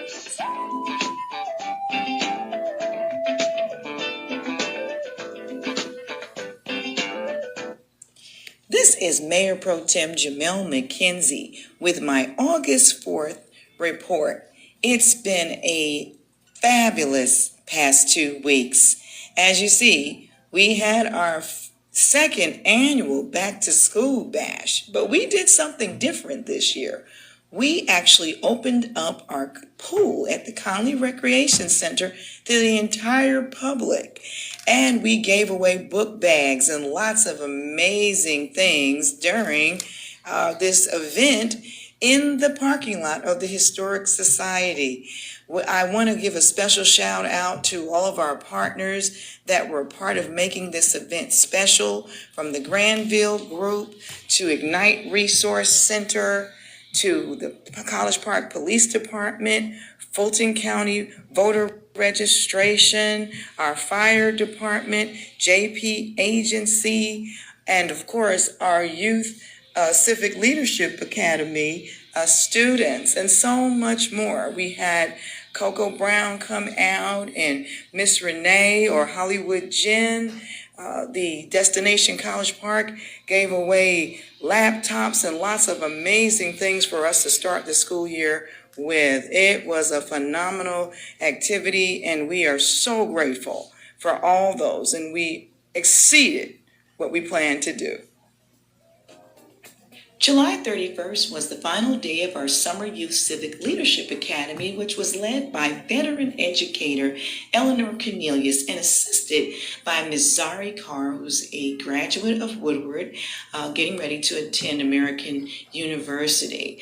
This was a wonderful program where our students were introduced to entrepreneurs, elected and public officials. City staff came and sat with them, and they really got to learn a lot about the inner workings of city and municipal government.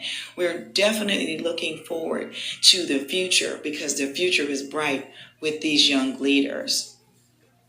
In preparation for our own depot to be converted into a welcome center and museum, we took a visit last week to Covington, to the city of Covington, to see their visitor center and just to check out their little downtown district. It was really an eye-opening experience, and we saw a lot of things that we can bring back to the city of College Park. Upon our return from Covington, we took an assessment of our own downtown district on Main Street, looking at lighting and areas where we could really have a lot more sprucing up and brighten it up, and just areas that really need a little extra attention. So over the next few months and weeks, we will be addressing these issues and really beautifying our Main Street. And speaking of lighting, on last Tuesday, our electrical engineer was at the pedestrian bridge to review the lighting installation and to ensure that all of our lights were pointing correctly. This was supposed to be the final electrical punch for the project, and we came out to be a part of that, and just truly excited about our pedestrian bridge. If you have not been on the pedestrian bridge, I invite you to check it out. Last Wednesday, I had the honor of representing the city of College Park at the grand opening of the Aerotropolis Atlanta headquarters right here in the city of College Park at our GICC campus. It was a great opportunity to network with some officials and hang out with my classmates from RLI. And the next day, once again, I represented the city of College Park at the grand opening and ribbon cutting of the new 4 Points by Sheraton right here in our city. This is really wonderful to have the Sheraton brand and Marriott in the city of College Park. They've done a great job in the renovation of this property. Last week, we celebrated our interns, Zari Carr and Caleb Granville. It was National Interns Day, and we are just grateful for what they have brought to the Ward 1 team over these past few months, and we look forward to continuing to work with them.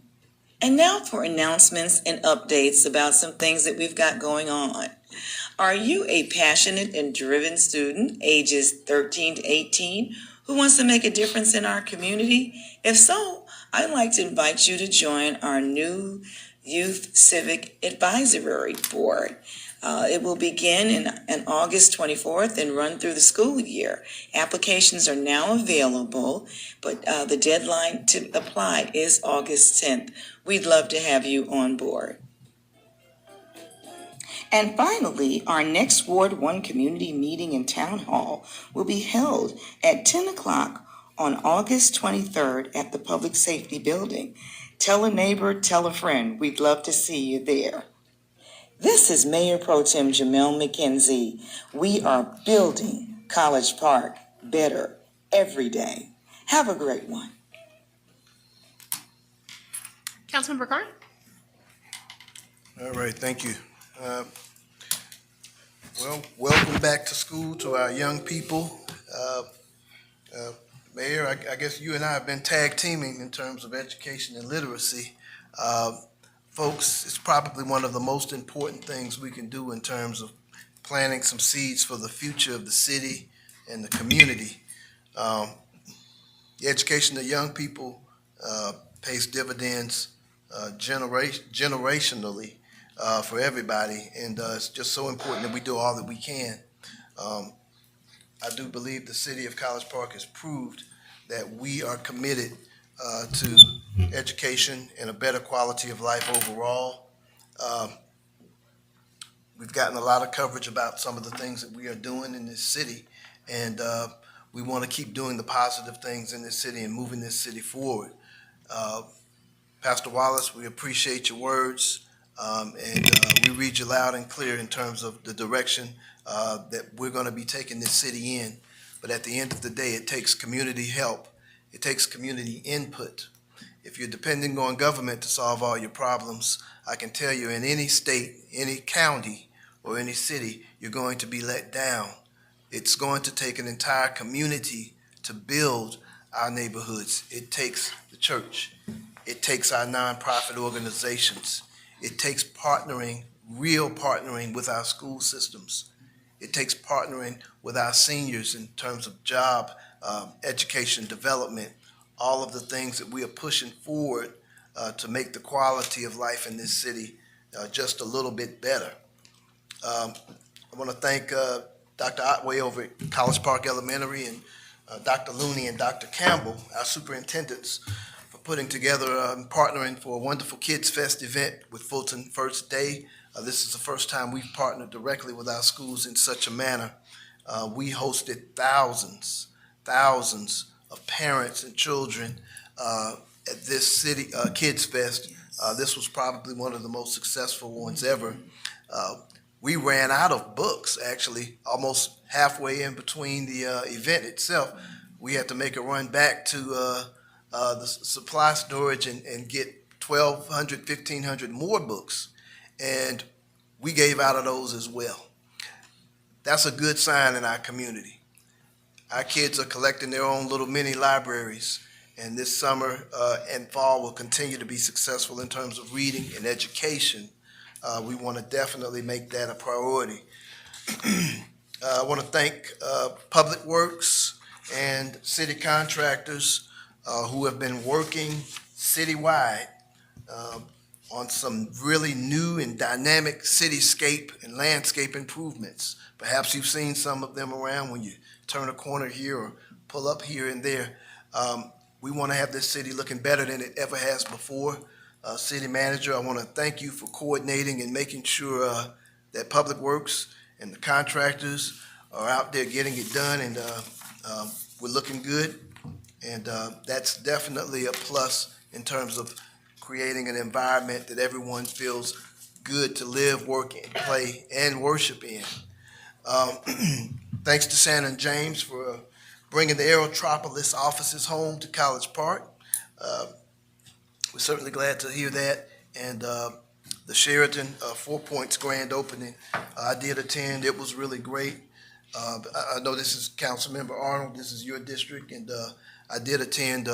I did remind the audience that this was Councilmember Tracy Arnold's district, and I recognized you. I let them know that you were not available to attend, but we were there on your behalf, and it was a wonderful opening. We've got a much improved hotel product over there. So we're looking forward to good things there with our hotels. The city manager, one thing we need to work on are our motels. And we want to start back having our multifamily task force meetings. I think that was a driving factor into making sure that we eliminate some of this blight, and these slumlords are gonna have to either fix them up or close them up in terms of this city. So I think reinstituting that is very, very important. Councilwoman Arnold and I were kind of more the leads on that, being that we have the vast majority of the apartments, as well as the vast majority of all of the motels in our city. So that's a critical issue that we need to work on and double our efforts on. This comes from listening to residents. These task force, these initiatives, these workforce development programs, the community enhancements that we have been pushing forward and moving forward are the participatory part of our budget, and it comes from listening. I believe that there is no higher authority than the residents of this city and the sentiment of the residents of this city at the end of the day. That's one thing I definitely pride myself on, is listening. And I personally believe that nobody sits in elected office that is wiser than the concerns of their residents at the end of the day. That's what public service is all about. We're going to continue to listen. We're going to continue to make these improvements in each and every meeting and each and every day that we're working towards a better community. I think we're making progress in the city, and we want to continue to make that progress. So that's all I got for this evening. Thank y'all so much. Councilmember Arnold? Thank you. So I want to start with, sorry that I missed out on Kids Fest. I heard it was an awesome event. So, but duty called. I was actually out of the state working. And but before I left for the 8 days that I was gone, I had the opportunity to speak to some of my constituents to hear some community concerns, especially in the Princeton Village area and with Princeton Courts. I think I mentioned that we had a resident in that area that had an emergency, a health emergency, and due to the challenges where we have individuals parking on both sides of the street, emergency vehicles had challenges getting to that individual. And so we're going to have some further discussions on what it looks like as far as the community is concerned and how parking is addressed, not only with the subdivision, but with the senior citizens there and with the city's assistance.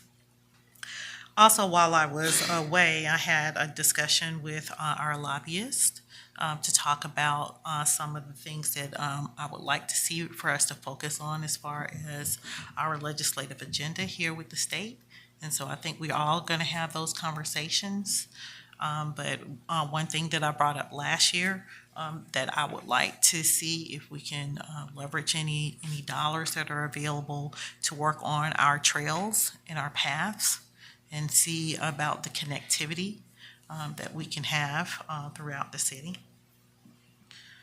And I want to thank Pastor Jesse and the Mega Faith Center for the invitation to participate in their Back to School Impact Day, which was on Saturday, where there were several community partners that came out to support the residents with a book bag giveaway and an entire Saturday full of activities, games for young people, and to get them all ready and excited about going back to school. And I want to thank you, Councilman Karn, for coming out, although I'd already left due to a bee sting, but I survived.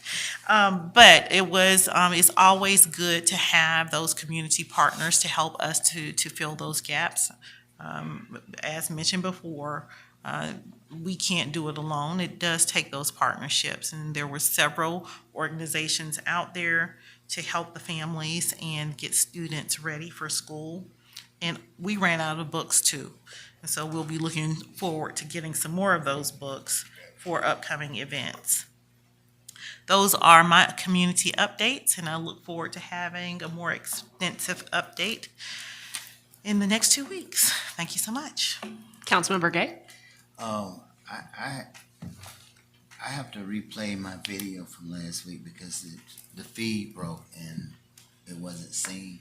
But I do want to get these quick comments out. First of all, I want everybody to know that it is freezing up here. Yes, it is. And if you look at us and we don't look comfortable, it's because we are very uncomfortable. I have never been so cold. Really? So I want to get that. I want to get that out. I know. The second thing is, speaking of schools, today was our first day for the Main Street Academy. So any listeners who had to experience the traffic today, we do apologize. It was the first day, and it rained. But we have put four-way stop signs at Herschel and Lakeshore and at Lakeshore and Janice, and the chief has assured me that officers will be there tomorrow. Yes, sir. Also want to give my condolences to Preston Benton, his resident of 54 years on Colonia, to his family. And I'll be there tomorrow at Murray Brothers for his proclamations. Also hope that the confrontation verbally with those with the hope that gave some consideration to having an event at Lolly Miller, and hopefully when they walk and run, they'll see the benefit of that for other events. Also want to say quickly that we approved for Citizens Trust Bank this last council to receive approximately 25% of our city municipal deposits. We need, now that our budget is in place and our auditors have spoken, we need the city manager, since we might need to look at having that conversation with the president of Citizens Trust Bank, Councilman McCorn. I think he and I sponsored that, so we need to have that conversation again. I want to just say that we approved the data center, and I understand that that could bring approximately $1.5 to $2 million of revenue. But I also want to make sure that I mention that that comes with a $14 million in usage with a $16 million in revenue. So what I mean is that leaves about $1.5 million of revenue to give them $14 million worth of electrical services. But why I'm bringing that up is that I think that we need to look at upgrading our city traffic signals. Most of our, not most, but a lot of our cities' primary streets, traffic signals, that's where the long thing go across the street. It's on Virginia Avenue, but we need to really look at improving our primary streets. I was on Morrow Industrial Boulevard the other day, and whoever the leadership is over there, every street over there, primary street, got all new traffic signals. When I take my wife to work, Memorial Drive, it's just, so we need to, Hugh, we got to step it up. I know you don't get a lot of, but we got to step it up. We got these old poles leaning all over the place, and we just got to step it up. The senior utility credit is in effect. My ward has mailed out a flyer. Y'all should encourage all residents to take advantage of it. Contact them and let them know that Unite is ready to reimburse those fees. And so, with no further ado, I'll replay my tape.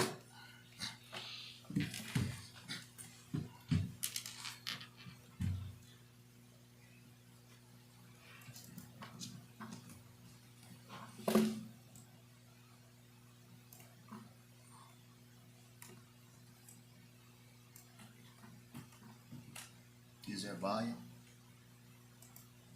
Nope, we're going to have to do that. It's been Welcome to the August 4th Council Update for Ward 4 City Councilman Roderick Gay. It's been a busy and productive summer in Ward 4. The highly anticipated new renovations to Charles E. Phillips Park are almost complete. Councilman Gay has been rolling up his sleeves and steadily busy working alongside construction workers to make this park a one-of-a-kind recreation experience, with exciting additions like a new chess patio, enhanced walking paths, upgraded sports fields, and beautifully designed gathering spaces that will serve the community for years to come. Thank my boy Councilman Gay, man. If it weren't for him, this wouldn't be happening, baby. got somewhere nice and safe the kids can come play it, baby. College Park, beautiful things happening. It's the man with the plan right here, baby. All day, every day, Councilman Gay. I couldn't have done it without my mayor and council colleagues. Teamwork makes the dream work. Thank you, guys. All day, every day, baby. Peace. West Point Creek Townhomes celebrated the opening of their community pool for the first time in over a decade with a pool party and barbecue. Just want to give a big shout out to Councilman Gay for sponsoring this great event. This is our first time opening our pool in 10 years, and he showed tremendous support through donations and his team coming out supporting this event. So we greatly appreciate it. On July 9th, Councilman Gay hosted a meet and greet at the Crystal Gardens apartment complex alongside members of our police and fire department. So today is all about bringing a sense of community to the city of College Park, sponsored by the city of College Park, and I feel like it's a great event and a great thing to, have everyone come together. It's summertime, the kids need something to do, I know the families need something to do, and just building a sense of community with food, drink, and just fun. Adding to the summer excitement, Councilman Gay also sponsored a carnival-themed celebration at the Village of College Park. The event brought back fond summertime memories for many residents as families enjoyed games, snow cones, and classic carnival treats. Couple girls actually said that today was their best day of the summer. So this is a great day for the community and everybody. Councilman Gay also attended the annual MEAG Power Meeting, celebrating the organization's 50th anniversary and discussing future energy initiatives. On July 17th, the College Park Public Safety Building was buzzing with excitement as residents gathered for the Ward 4 Town Hall meeting.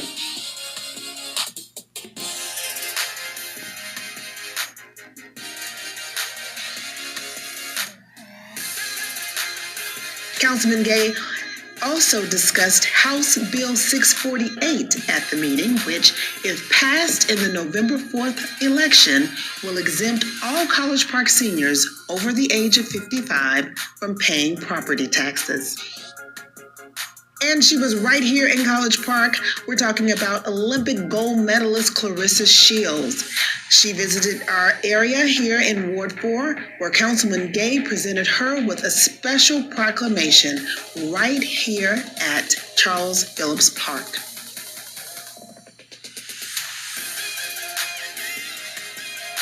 The Ward 4 Chess Camp wrapped up a fantastic 2-week preview at Club E. Students of all ages from across the community participated, with some learning the game for the very first time.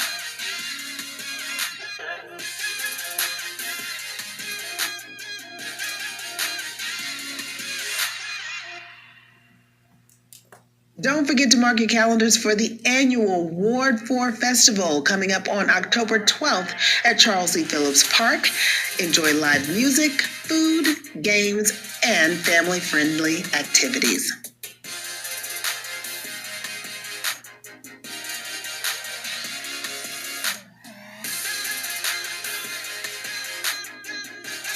We want to thank you so much for staying connected with us. Be sure to follow us on social media and visit our website for more updates. This is the updates for Councilman Roderick Gay, and we're wishing you a wonderful rest of your week. Stay cool, safe, and involved.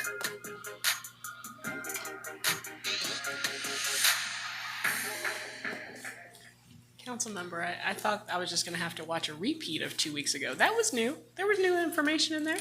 Appreciate it. Thank you. Is there a motion to enter into executive session for discussion of real estate? So moved. Thank you, Councilmember Arnold. Is there a second? Second. Thank you, Councilmember Carn. Any discussion? Hearing none, we'll move to a vote. All those in favor? Aye. That is unanimous. We'll head into executive session.